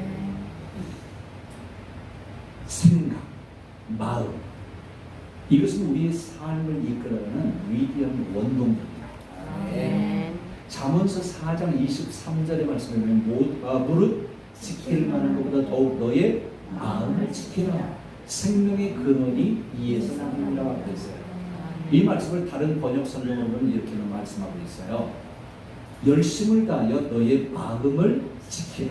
왜냐하면 삶의 문제들이 거기서 나오기 때문이에요. 삶의 문제. 영어 성경으로 보면 The issue of life를 우리 개역 성경에서는 생명의 근원으로 번역을 했고 다른 성경에서는 삶의 문제들로 번역을 한 거예요. 자, 그런데 이것들이 다 어디서 나온다고요? 마음에서 나옵니다. 그럼 그 마음을 움직여가는 것이 뭐예요? 생각이죠. 네. 다시 말하면 우리가 어떤 생각을 가지고 살아가느냐에 따라서 우리의 삶의 문제들이 문제가 될 수도 있고 문제가 되지 않을 수도 있다는 거예요. 아멘. 그래서 우리의 생각은 그렇게 굉장히 중요해요. 우리 신 목사님이 말씀하셨습니다만은 우리의 생각은 뭘로 나오게 돼 있어요? 말로 나오게 돼 있어요. 말. 그죠? 그리고 말이 반복되어지면서 우리는 그 말한 대로 어떻게 하게 돼 있어요? 행동하게 되어 있고 그 행동을 반복하다 보면 이것이 뭐예요? 우리의 삶의 습관이 되어지게 되고요. 그 습관은 결국 우리의 삶의 미래를 결정짓는 요소가 됩니다. 그러니까 내가 어떤 삶을 살아가느냐, 내 미래가 앞으로 어떻게 될 것이느냐라고 하는 것들을 생각해 볼 때 그 첫 번째 출발점은 어디에 있다? 생각이 있다는 거예요. 그렇다고 한다면 오늘 우리들이 가져야 될 생각은 어떤 생각일까? 그것은 바로 육의 생각이 아니라 영의 생각이라는 거예요. 로마서 8장 5절부터 7절의 말씀에 보면 육신을 따르는 자는 육신의 일을, 영을 따르는 자는 영의 일을 생각한다고 그랬습니다. 그리고 육신의 생각은 사망이요, 영의 생각은 생명과 평안이라고 했습니다. 하나님 왕국은요 사망이 존재하는 나라가 아니에요. 하나님의 왕국은 생명과 평안이 존재하는 나라예요. 아멘. 아멘. 하나님의 왕국은 생명과 평안이 존재한다면 그 왕국의 삶을 살아내기 위해서는 내가 어떤 생각을 가져야 된다? 영의 생각을 가지고 살아야 된다는 거예요. 아멘. 그래서 우리가 어떤 문제, 어떤 사건을 만난다 할지라도 그 속에서 죽겠네, 아이고 죽겠어, 그럼 그런 말 할 때 있죠. 아니 여러분 말고 저기 어떤 사람들은 그냥 입에 붙었어. 아이고 죽겠어 붙어 있어요. 근데 여러분의 입에는 그 소리가 어떻게 바꿔져 있죠? 살겠네, 죽게 있네, 죽게 있네, 네, 죽게 있습니다. 할렐루야. 죽게 있습니다. 모든 것은, 내 삶의 모든 문제는 다 주께 달려 있습니다. 그러므로 내가 다 주님께 맡겨 버립니다. 죽겠다라고 하는 생각에서 죽게 맡겨버립니다라는 생각으로 바꿔줘야 된다는 거예요. 아멘. 여러분 베드로전서 5장 7절에 보면 같이 한번 읽어볼까요? 시작. 너희의 모든 염려를 그분께 맡기라. 그분께서 너희를 돌보시니라. 돌보시니라. 우리의 모든 문제를 내가 어떻게 해보려고 하지 말고 다 어떻게 하라고요? 맡기라. 그분께 맡기는 거예요. 아멘. 주님, 내가 죽겠습니다. 아니라 내 이 문제는 다 죽게 달려 있습니다. 그래서 내가 주님께 맡깁니다. 주님이 이 문제의 모든 주관자가 되어 주시옵소서. 맡길 때 주께서 우리를 어떻게 하신다고요? 돌보십니다. 할렐루야. 아멘. 할렐루야. 아멘. 하나님 왕국의 삶을 살아가기 위해서는 첫째로 뭐가 바뀌어야 된다? 생각이 바뀌어야 된다. 두 번째로는요, 시선과 방향이 바꿔져야 된다는 사실. 우리의 삶에 뭐가 바뀌어야 된다? 시선과 방향이 바꿔져야 된다. 그렇죠? 이 장애인이 바라보는 것이 뭐였을까요? 장애인은 사람이 저 밑에서 올라오면 뭘 봤을까요? 첫째로는 옷차림을 봤을 거예요. 그래도 옷차림이 남루해야 뭔가 내가 얻을 것이 있을 거 아닙니까? 옷차림이 다 떨어지고 막 깨끗한 옷을 입었는데 거기다 대고 뭔 부고를 하겠어요. 그죠? 옷차림을 봤을 거예요. 두 번째로 뭘 봤을 것 같아요? 옆구리에 차고 있는 거 있어요. 그게 뭐예요? 돈주머니. 돈주머니 봤어요. 저 돈주머니가 두둑할수록 내가 좀 얻어낼 수 있는 것들이 있겠지? 이 장애인은 하루하루 지나가는 사람들을 바라볼 때마다 이 시선을 가지고 사람들을 바라봤어요. 네. 저 사람은 얼마짜리다. 저 사람은 얼마짜리야. 이 장애인의 눈으로 바라보는 사람들에 대한 평가였어요. 그러다가 베드로와 요한을 만나게 된 거죠. 베드로와 요한이 올라오는 모습을 보면서 아마 이 장애인도 잔뜩 기대를 가지게 되었을 거예요. 야, 저 사람들은 나에게 오늘 얼마를 줄까? 바로 그런 기대를 가지고 베드로와 요한이 가까이 오니까 성경에는 나오지 않지만 한 푼 줍쇼 하고 손을 내밀었을 거 아닙니까? 그렇죠? 네. 고개를 푹 숙이고 엎드려서 한 푼 줍쇼 하고 이렇게 엎드렸을 거예요. 그때 베드로와 요한이 하는 말이 뭐예요? 우리를 보라는 거예요. 네 시선을 전대에서 옷차림에서 사람에게서 보지 말고 오늘 우리를 보라는 거예요. 네. 우리를 보고 나사렛 예수 그리스도의 이름으로 일어나 걸으라고 하는 바로 그런 사실이에요. 아멘. 여러분 이 소리를 들은 이 장애우의 이 모습 속에서 그의 시선이 어디로 바뀌었을까요? 우리를 보라 하니까 자연스럽게 누구를 봤을 거예요? 베드로의 눈을 보았을 것이고 베드로가 무슨 말을 하는가 보자라고 했을 거 아닙니까? 그리고 그 입을 보았을 거 아닙니까? 그리고 베드로가 하는 말이 은과 금은 내게 없거니와 내게 있는 것으로 너에게 주느니 곧 나사렛 예수 그리스도의 이름으로 걸으라! 이런 말씀을 할 때 이 장애우의 마음속에 어떤 생각 또 어떤 삶의 방향이 정리되어졌을 것 같습니다. 여러분 믿음은 어디서 나온다? 들음에서 나온다. 로마서 10장 17절의 말씀에 보니까 믿음은 들음에서 나며 들음은 그리스도의 말씀으로 말미암음이라고 했어요. 하나님이 우리에게 주신 믿음은 하나님 왕국의 계획이라고 했어요.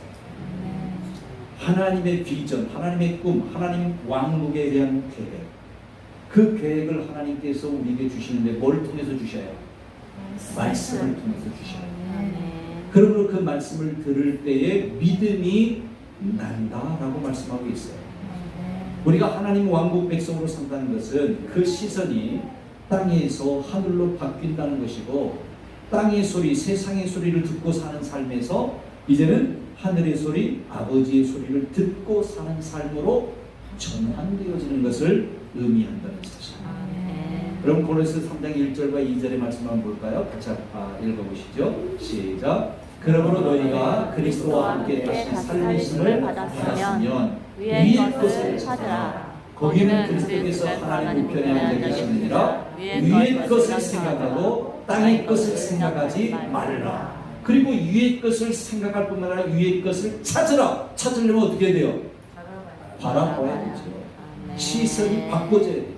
땅의 것을 보던 그 시선에서 하늘의 것을 바라보는 그런 시선으로 바꿔져야 되죠. 네. 땅의 것에 대해서 골로새서 3장에서 계속 이어서 뭐라고 이야기합니까? 5절 이하의 말씀을 보면 땅의 것은 음란과 부정과 사욕과 악한 종과 탐심이다.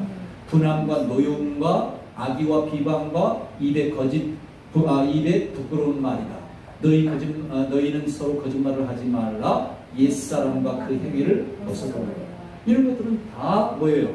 땅의 것이다. 근데 우리는 지금까지 어떻게 살았어요? 그것들 보며 살았잖아요. 솔직하게 말하면 그것들 보고 살았어요. 그런데 이제 여기에서 우리의 시선이 바뀌는데 3장 12절 이하의 말씀 보면은 하늘의 것, 위의 것에 대해서 말씀하면서 긍휼과 자비와 겸손과 온유와 오래 참음을 옷 입고 용서와 사랑과 그리스도의 평강과 감사와 찬양의 삶을 살라고 말씀하시면서 너희가 무슨 일을 하든지 마음을 다하여 주께 하듯 하고 사람에게 하듯 하지 말라는 거예요. 사람을 봐도 누구를 보든 주님을 보든 어떤 사물을 봐도 누구를 보든 주님을 보든 신 목사님이 말씀 중에 말씀했던 것처럼 사물 속에도 다 뭐가 있어요? 하나님의 신성과 하나님의 능력이 그 속에 있어. 모든 사람이 그것을 통해서 하나님이 계시다는 사실을 알 수 있음에도 불구하고 그들이 하나님을 기억지도 않고 하나님을 고백하지 않았다라고 로마서 1장은 죄에 대해서 그렇게 말씀하고 있음을 우리가 보게 되죠. 그렇죠? 그런데 우리의 시선이 이제 세상을 바라보고 세상에 있는 것들을 바라보도 다 무엇을 보듯이? 주님을 보듯이. 살아계신 하나님의 신성과 그 권능을 그 속에서 바라보고 그것 속에서 찾아낼 때에 그 속에서 살아내는 힘이 생기고 그 삶이 곧 하나님 왕국의 삶으로 이어진다는 사실을 말씀하고 있어요. 여러분 아무리 악한 사람이 나에게 다가와서 나에게 시비를 건다 할지라도 내가 그 사람을 주님 보듯이 바라보게 된다면 그의 그 시비 거는 그 말이 달콤한 말로 들려오게 되고 그리운 향기로 들려올 수 있는 거예요. 그리고 그 사람과 더불어서 하나님의 왕국 건설의 아름다운 모습으로 나아갈 수 있는 그런 틀을 마련할 수 있게 되는 것이죠. 그래요. 그래서 주님은 우리가 땅의 소리에 귀 기울이지 말고 땅의 소리는 우리에게 뭘 가져다 줘요? 사망을 가져다 줄 수밖에 없다는 거예요. 그러나 너희가 하늘의 소리에 귀 기울일 때 그 하늘의 소리를 너희가 듣는 중에 뭐가 온다? 믿음이 온다. 할렐루야. 네. 그러므로 오늘 우리의 삶의 모습은 이렇게 땅의 것에서 하늘의 것으로 바뀌어져야 된다. 우리의 시선이 바뀌어져야 된다. 이 모든 것, 골로새 3장 1절부터 그 이하에 나오는 모든 말씀을 한마디로 주님이 표현하는 것이 마태복음 6장 33절이에요. 너희는 무엇을 먹을까 염려하지 말라. 무엇을 마실까, 무엇을 입을까 염려하지 말라. 이것은 다 이방인들이 구하는 것이라고 31절에서 말씀하고 33절에서 드디어 하시는 말씀이 너희는 먼저 그의 나라와 그의 의를 구하라 라고 말씀하셨습니다. 우리가 하나님의 나라와 의를 구한다는 것은 우리의 시선을 바꾸라는 거예요. 그렇죠? 계속해서 전대를 바라보고 살아가는 인생은 전대를 바라보아야만 살 수밖에 없다는 거예요. 그러나 위를 봐라. 하늘을 향해서 시선을 봐라. 예수 그리스도를 보라. 그곳에 네가 더 이상 세상에 의지하지 않고 네가 하늘의 사람으로 살아갈 수 있는 능력이 있다는 거예요. 그 능력을 내가 너에게 주노니 나사렛 예수의 이름으로 일어나 걸어라.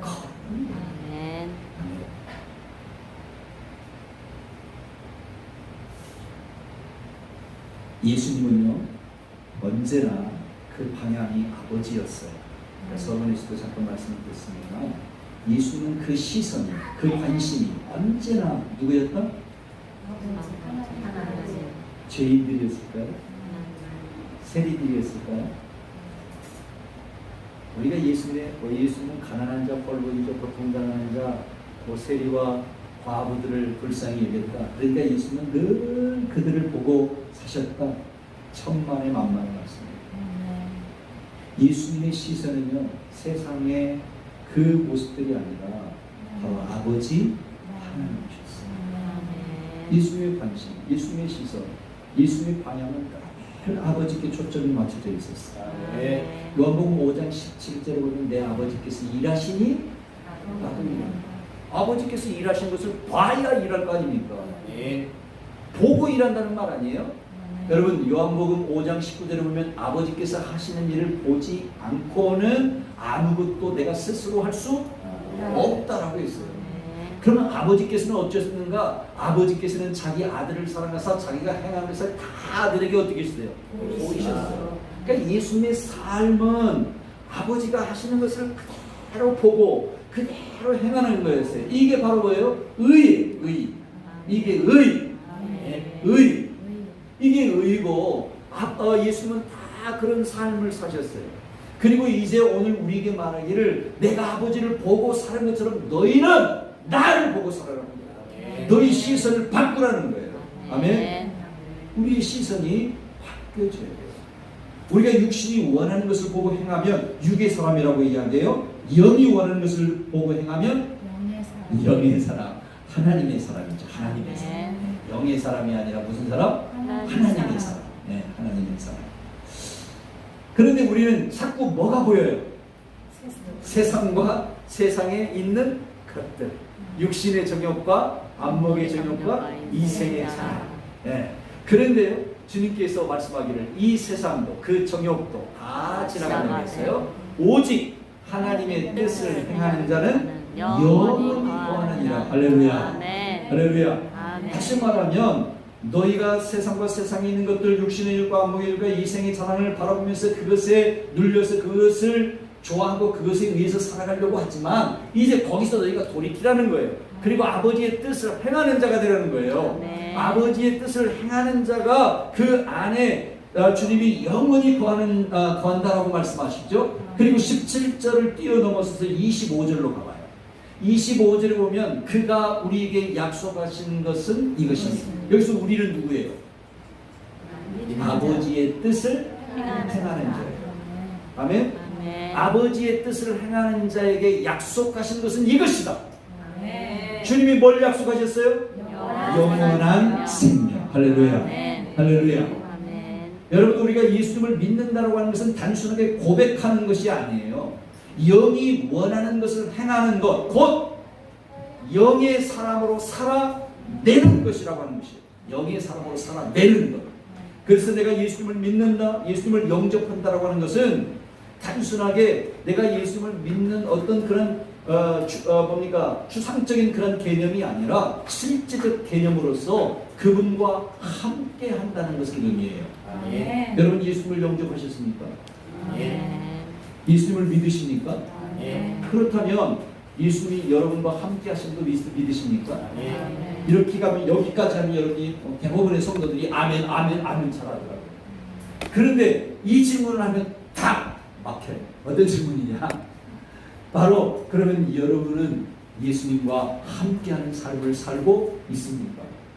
주님이 나와 함께한다는 사실을 믿을 때는 부담이 없어.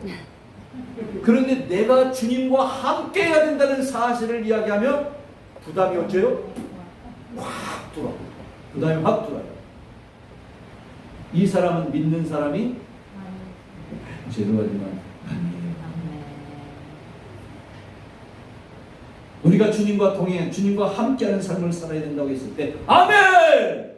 기쁨으로 응답할 수 있어요. 아멘? 이것이 뭐예요? 믿는 자의 삶이라는 것이죠. 그래서요, 하나님의 왕국은, 저는 이런 이야기를 해요. 하나님의 왕국은 믿으면 가는 나라인가? 아니면 사람 내부로서 가는 나라인가? 그럼 어떠신가요? 감사해요. 내가 믿으면 가는 나라가 아니에요.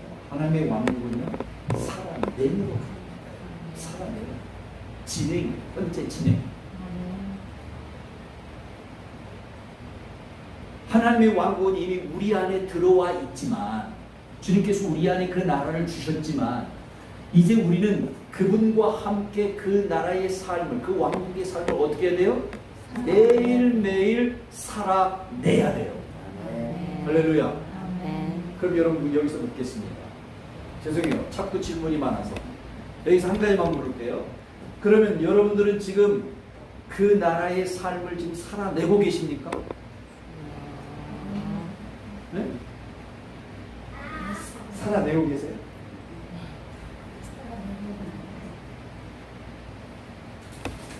그럼 이렇게 질문해 볼게요. 그 나라의 삶은 내가 살아낼 수 있을까요?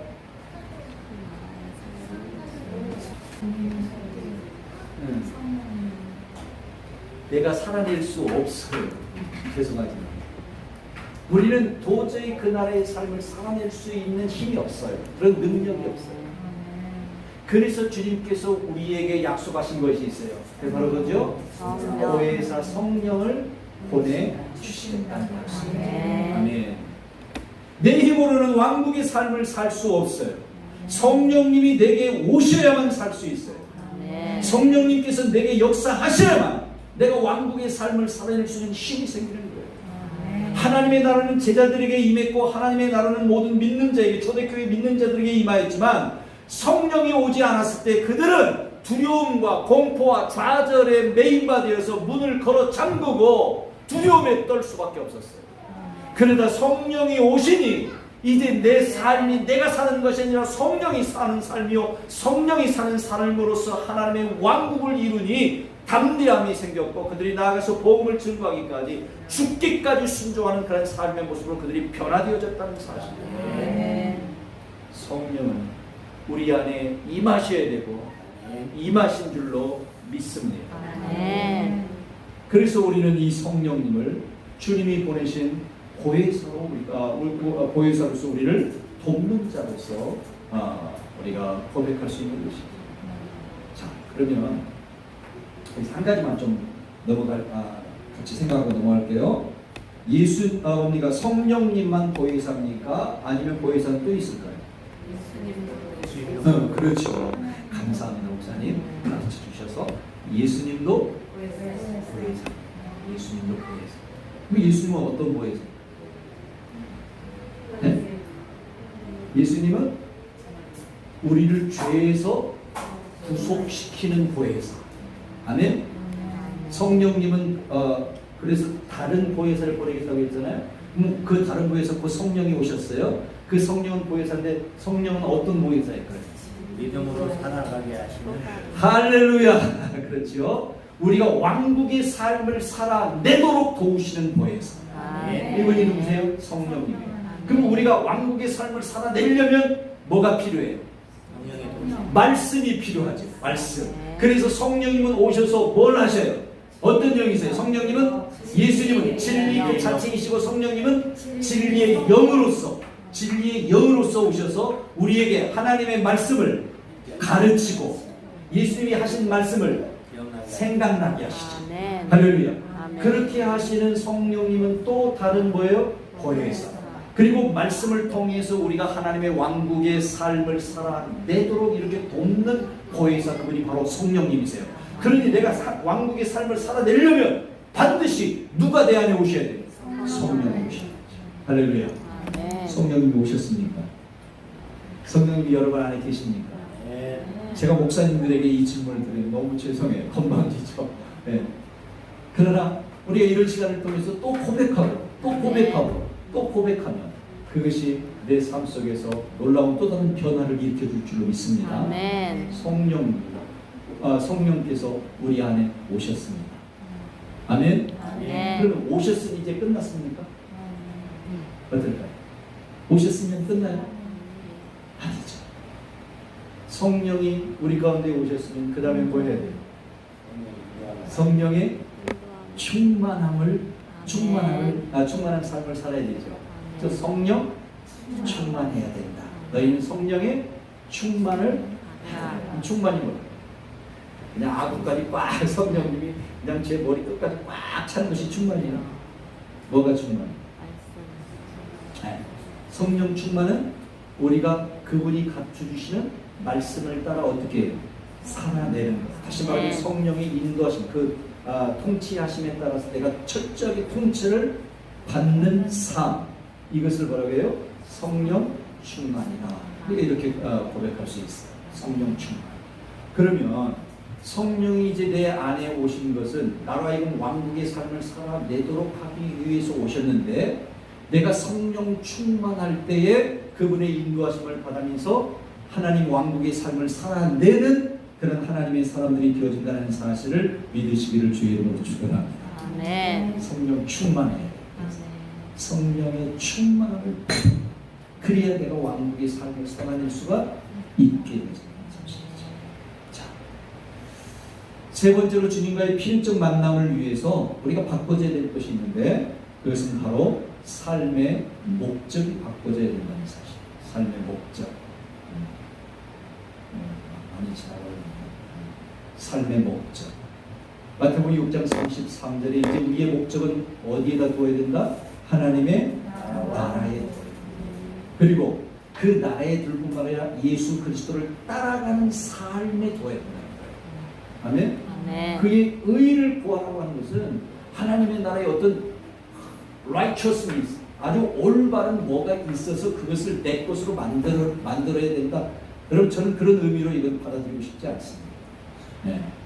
하나님의 나라와 그의 의를 구하라는 말은 너희가 하나님 왕국 백성으로 살아가기를 원하느냐?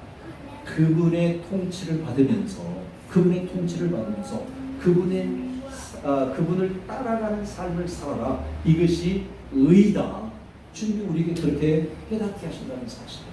그래서 이제 우리의 목적하는 바가, 우리의 방향과 우리의 모든 목적하는 바가 하나님의 나라가 되어야 되고 예수 그리스도를 따라가는 삶이 되어져야 된다는 사실이에요. 네. 여러분, 오늘 우리가 읽은 이 본문의 지체 장애인은 성전에 들어가는 사람들을 만나고 또 그들에게 어떻게 하면 돈을 더 많이 얻어낼 것인가 하는 이것이 아마 목적이었을 거예요. 그렇죠? 그것을 위해서는 어땠을까요? 좀 비굴하고 또 비련하고 또 비난을 받고 멸시를 당해도 어땠을까요? 참아내야죠. 그죠? 동전 한 입 얻기 위해서는 모든 멸시와 천대를 다 받아내야 했어요. 동전 한 입이 이 사람의 목적이었다면 그 목적을 위해서 자기의 모든 자존심을 다 뭉개버려도 괜찮았어요. 비록 이 사람이 뒤로 돌아가서는 집까지 것이 뭔데 나한테 끝까지 동전 한 입 주면서 벨소리를 다 하네. 그랬을 망정. 그래도 주는 사람 앞에서는 가장 낮은 자세로 모든 멸시와 천대를 다 받으면서 그것을 감내하고 그 목적을 이루었을 거예요. 달성했을 거예요. 그렇죠? 그죠? 그러면 여러분 한번 생각해 볼까요? 하나님의 나라와 의가 우리의 목적이라면, 여러분 우리가 그 나라와 그 의의 삶을 이루어가는 데 있어서 멸시와 천대를 받는 것 어떠세요? 네, 참아낼 수 있나요? 참아내실 수 있겠어요?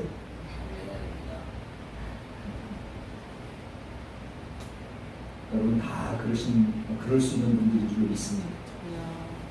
아니, 세상에 동전 한 입 얻기 위해서 자기의 모든 자존심을 다 뭉개버리는 사람이 있는데, 우리는 동전 한 입 정도가 아니라 온 세상을 다 얻는 것 정도가 아니라 영원한 것에 목적을 두고 있잖아요. 영원한 왕국의 목적을 두고 있잖아요. 그 왕국을 위해서라면 내 목숨까지라도, 내 자존심뿐만 아니라 내 목숨까지라도 아낌없이 던져야 되는 것이 오늘 우리들의 모습 아니겠어요? 그런데 우리는 누가 조금 뭔 말만 하면 어때요? 참아요, 못 참아요? 못 참잖아요.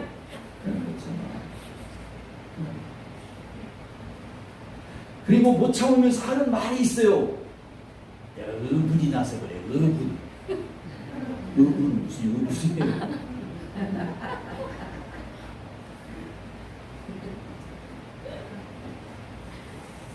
주님이 이런 말씀하세요.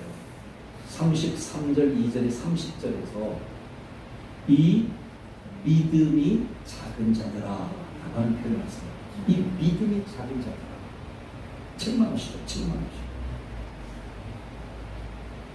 사실 우리는 하나님의 나라와 의를 구하겠노라고 그렇게 목적하고 나아가지만요, 그 나라 곧 하나님의 믿음이 여전히 작아서 멸시와 천대가 오냐? 싫어요. 누가 나의 자존심을 밟으면 어때요? 꿈틀대고 어떻게든 일어나서 그 밟지 않고는 어떻게 해요? 못 견뎌. 내가 다시 밟아버려야 돼. 안 밟아버리면 내가 못 살 것 같아. 그럴 때가 얼마나 많아요. 주님은 그런 우리를 향해서 말하기를 이 믿음이 자글자글합니다. 그리고 그 비유적 표현에서 너희가 무엇을 먹을까, 무엇을 마실까, 무엇을 입을까 염려하는 도다라는 그런 표현을 하는 것이죠.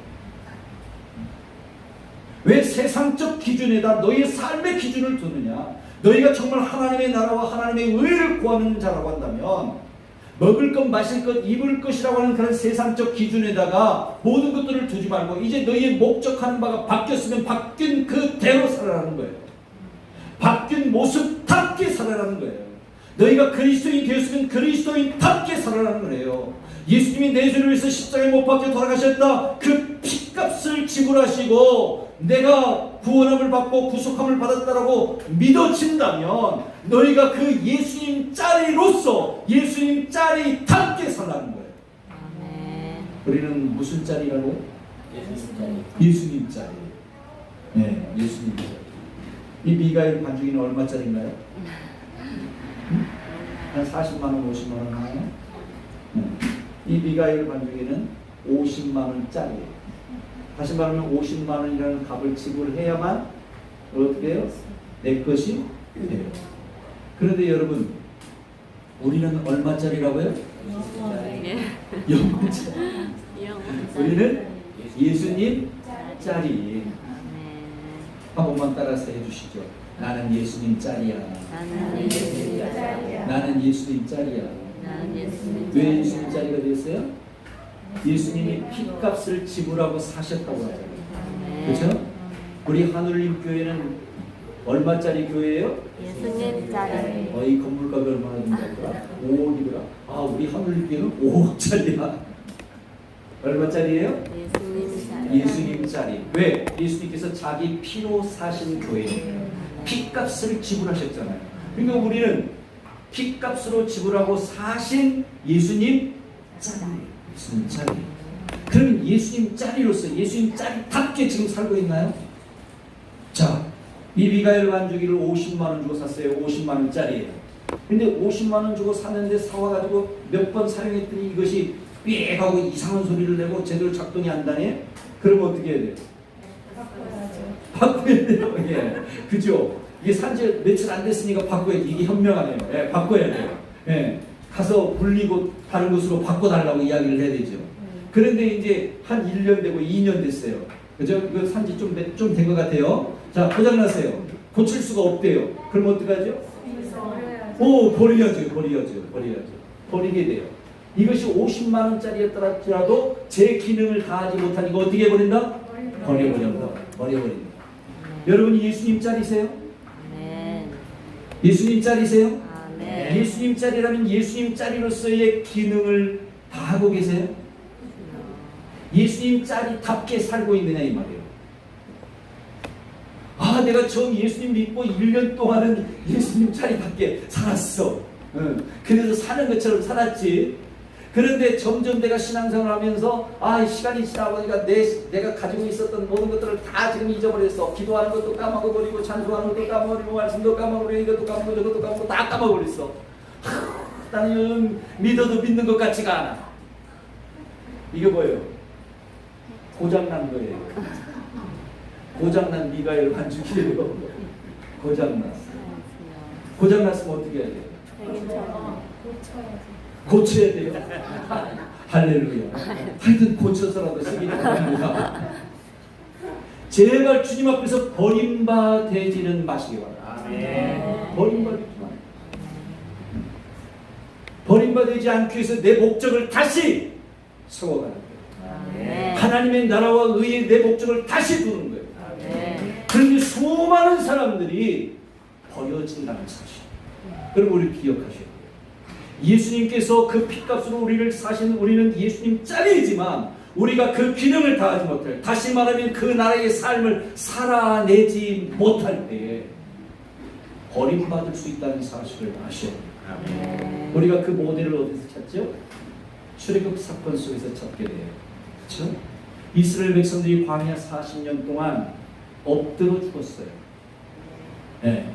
고린도전서 10장에 나오는 네 가지의 죄로 인하여서 그들이 광야에서 엎드러져 죽었더라라고 성경이 말씀하고 있어요. 엎드러져 죽는 것과 누워서 죽는 것과 차이가 있어요. 뭔 차이가 있어요? 죽었다는 데는 차이가 없어요. 근데 엎드려서 죽는 것은 모든 희망이 사라진다는 거예요. 눕혀서 죽는 것은 바라보는 곳이 있잖아요. 접시문에 코를 박고 죽으면 불행한 거예요. 네? 다시 말하면 우리가 아래 것을 보고 죽으면 안 된다. 아멘. 죽더라도 어디 것을 보고. 네. 예. 이스라엘 사람은 참 재미있어요. 유대인들은요, 예수님께서 부활하시고 승천하시고 다시 오신다고 약속하셨잖아요. 그 성전 앞이 다 무덤이거든요. 무덤인데 그 무덤 앞에 사람들이 어느 때부터인가 무덤을 쓰는데 어떻게 썼냐? 처음에는 다 이렇게 눕혀서 묻었어요. 그런데 그들이 이제 그 예루살렘 성전 앞에다 무덤을 정말 수없이 많아요. 성전 바로 앞에 그 앞에 그 감남원 쪽 그 너머의 산 거기까지 전부 다 무덤이에요. 그런데 왜 그렇게 무덤을 거기다 그렇게 무덤을 꼭 거기다 썼냐? 성전 앞에다가 그렇게 했더니 예수님 재림하는 날 제일 먼저 승천하기 위해서 성전 앞에다 썼다는 거예요. 여러분들 돌아가시면 지금 뭐 돈을 조금 들여서라도 저 예루살렘에다 무덤을 쓰세요. 근데 어느 날부터 무덤을 쓰는데 눕혀서 묻지 않고 딱 세워서 묻어요. 항아리에다 시신을 넣어가지고 이 굳은 이것을 안에다 딱 넣어가지고 땅을 깊숙이 파서 관을 세워가지고 무덤을 썼어요. 세워가지고 무덤 실제예요 이게. 세워가지고 무덤을 썼어요. 왜 그랬을까요? 그렇죠. 예수님이 재림하실 때 누워있는 것보다는 서있는 것이 빠르잖아요. 네. 그래서 빨리 가려고. 빨리 올라가요. 참 우리가 웃을 일이 아니에요. 그런데 엎드려져 죽는 것과 엎드려졌느니라라고 하는 것은 그들에게 더 이상 희망이 없다는 거예요. 광야에서 죽은 사람들에게 희망이 없다. 희망이 없어요. 그러면 여러분 한번 생각해 보세요. 그들이 출애굽한 사건을 우리는 무슨 사건이라고 하죠? 중세, 거듭남. 홍해를 건너는 그 사건을 통해서 그들이 거듭났다 이렇게 되는 거예요. 그리고 광야는 무슨 생활이에요? 교회 생활. 그래서 광야 교회. 사도행전을 그렇게 표현하죠. 광야 교회. 똑같아요. 우리가 예수님을 믿고 거듭났어요. 그렇죠? 거듭나고 지금 어디에 들어왔어요? 네, 교회 생활로 들어왔어요. 다시 말하면 이스라엘 백성들로 말하면 광야 생활로 들어왔다는 거죠. 광야 생활. 근데 광야 생활, 교회 광야 생활에서 엎드려져 죽은 사람들이 있었어요. 그것도 대부분이. 그죠? 1세대들이 다 광야에서 엎드려져 죽었다라고 성경이 말씀하고 있어요. 왜 그랬어요? 그렇죠. 네 가지의 죄죠. 원망, 불평, 불신, 교만, 우상숭배, 뭐 이런 것들로 인해서 그들이 광야에서 엎드려서 죽었다라고 성경이 말씀하고 있어요. 자, 그렇다고 한다면 여러분, 오늘 제가 지금 거듭났고 교회 생활을 하고 있어요.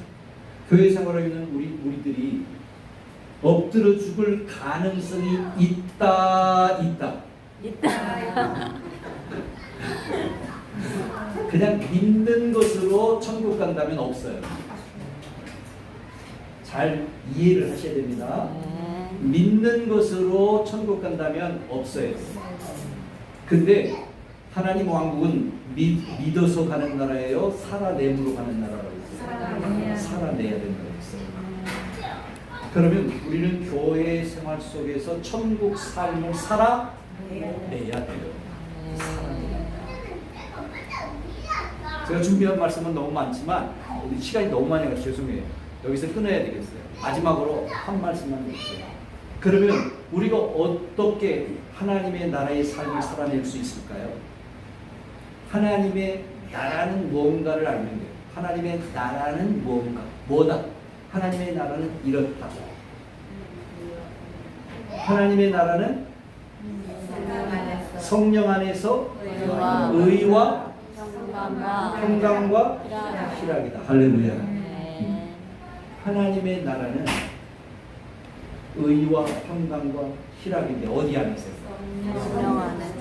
그러니까 우리가 교회 안에서 하나님의 왕국의 삶을 살아내려면 반드시 성령 안에서 살아야 돼요. 아멘. 성령 충만함으로 사시기를 주의 이름으로 축원합니다. 아멘. 하나님의 나라는 성령 안에서 의와, 그래서 의라는 것은 뭐라고 했죠? 응?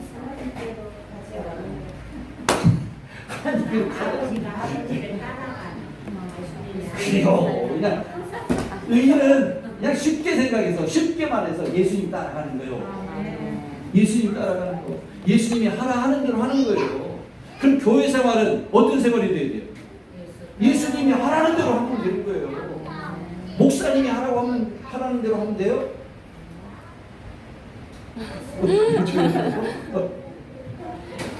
목사님이 하라는 대로 하시지 말고 예수님이 하라는 대로 하세요. 아멘. 근데 그 목사님마다 정말 훌륭하고 정말 좋은 우리 한울림 교회 목사님들은 다 누구 말씀만 하세요?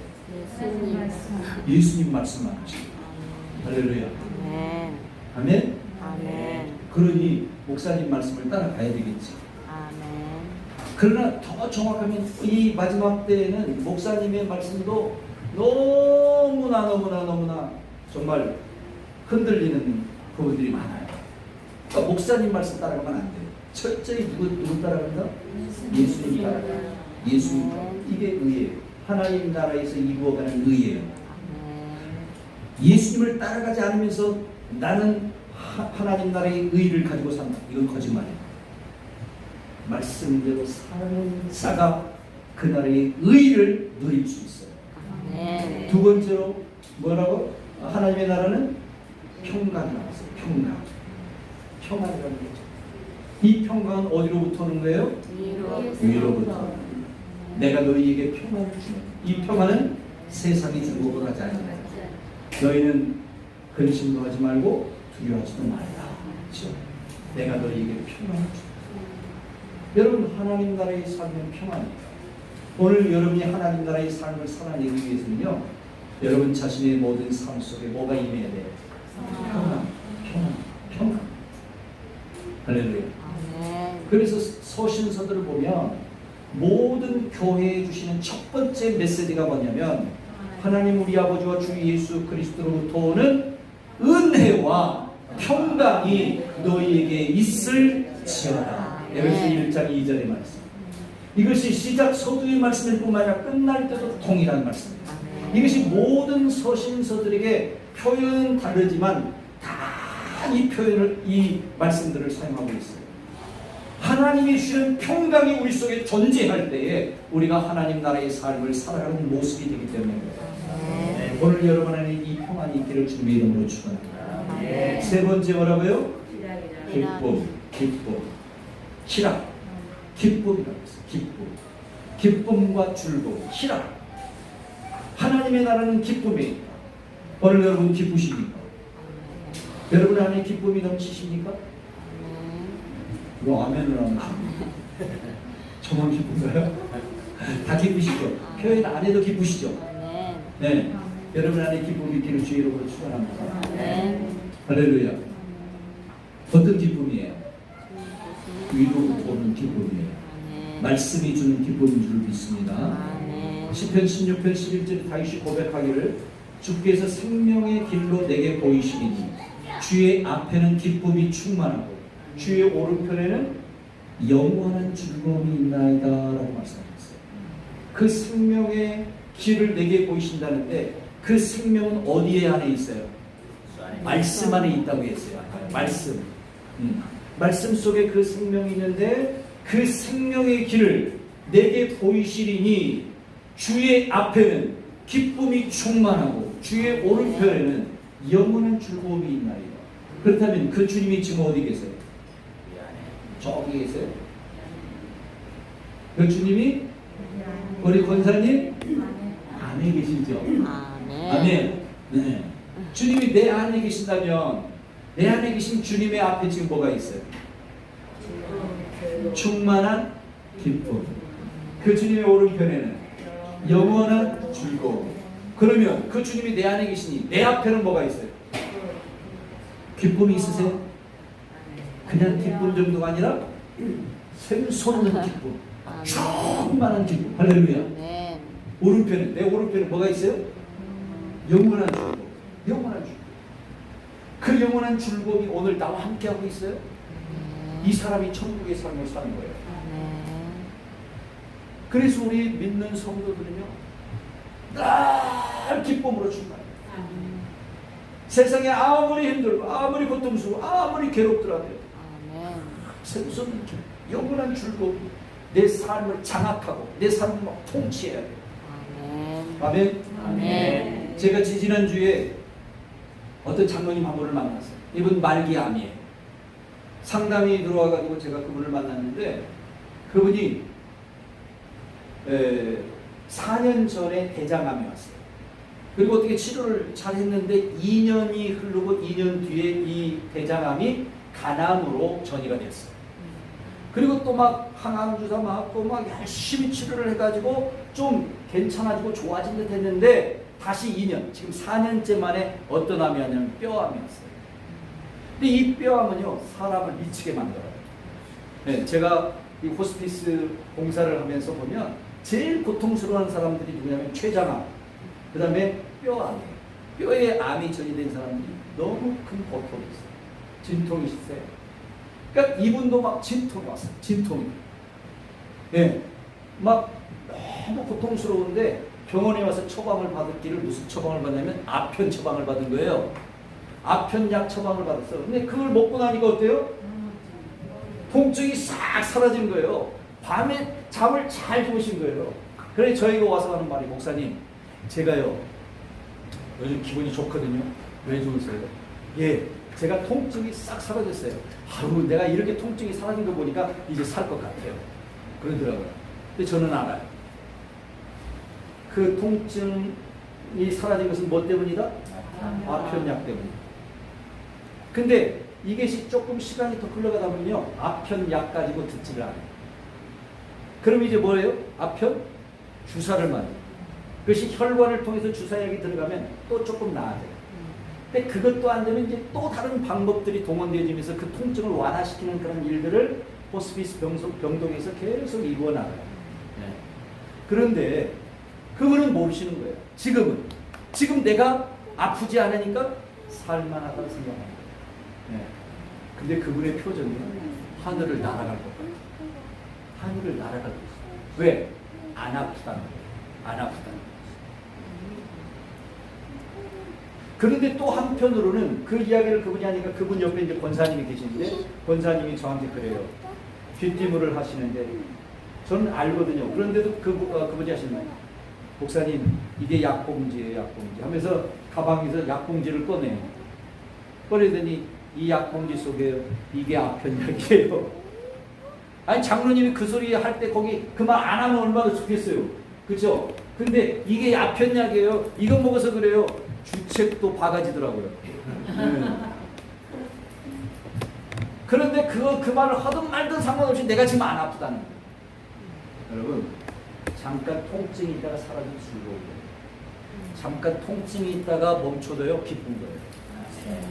그런데 우리에게는 영원한 통증을 주님께서 제거시켜 주셨어요. 죄와 사망의 법에서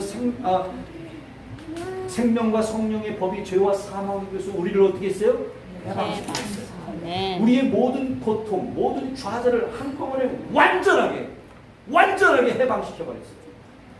그리고 우리에게 뭘 주셨어요? 충만한 기쁨과 영원한 즐거움을 주셨어요. 오늘 우리는 그 충만한 기쁨과 영원한 즐거움을 지금 누리고 있나요?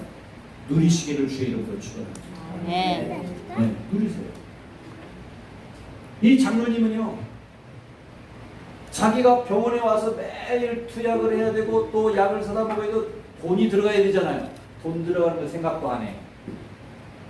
그냥 내가 지금 아프지 아는 것만 좋아하더라고요. 여러분 천국을 바라볼 때 여러분의 물질, 여러분의 시간, 여러분의 삶의 어떤 모습들 이것들이 소중하게 느껴지지 않아요. 하나님의 나라를 위해서 이것이 전적으로 헌신되어질 수 있는 바로 그런 모습들이 되어져야 되죠. 그 정도의 감격, 그 정도의 기쁨, 그 정도의 즐거움이 내 삶을 장악하고 통치하고 그것들에 의해서 내 삶이 이루어져 가야 되며 그런 내 삶이 살아내어질 때에 하나님의 나라는 내 안에서 더 온전해지고 그 나라에 우리는 들어가서 영원한 생명의 복을 누리는 아름답고 복된 날이 임하게 될 줄로 믿습니다. 아멘. 기도하겠습니다.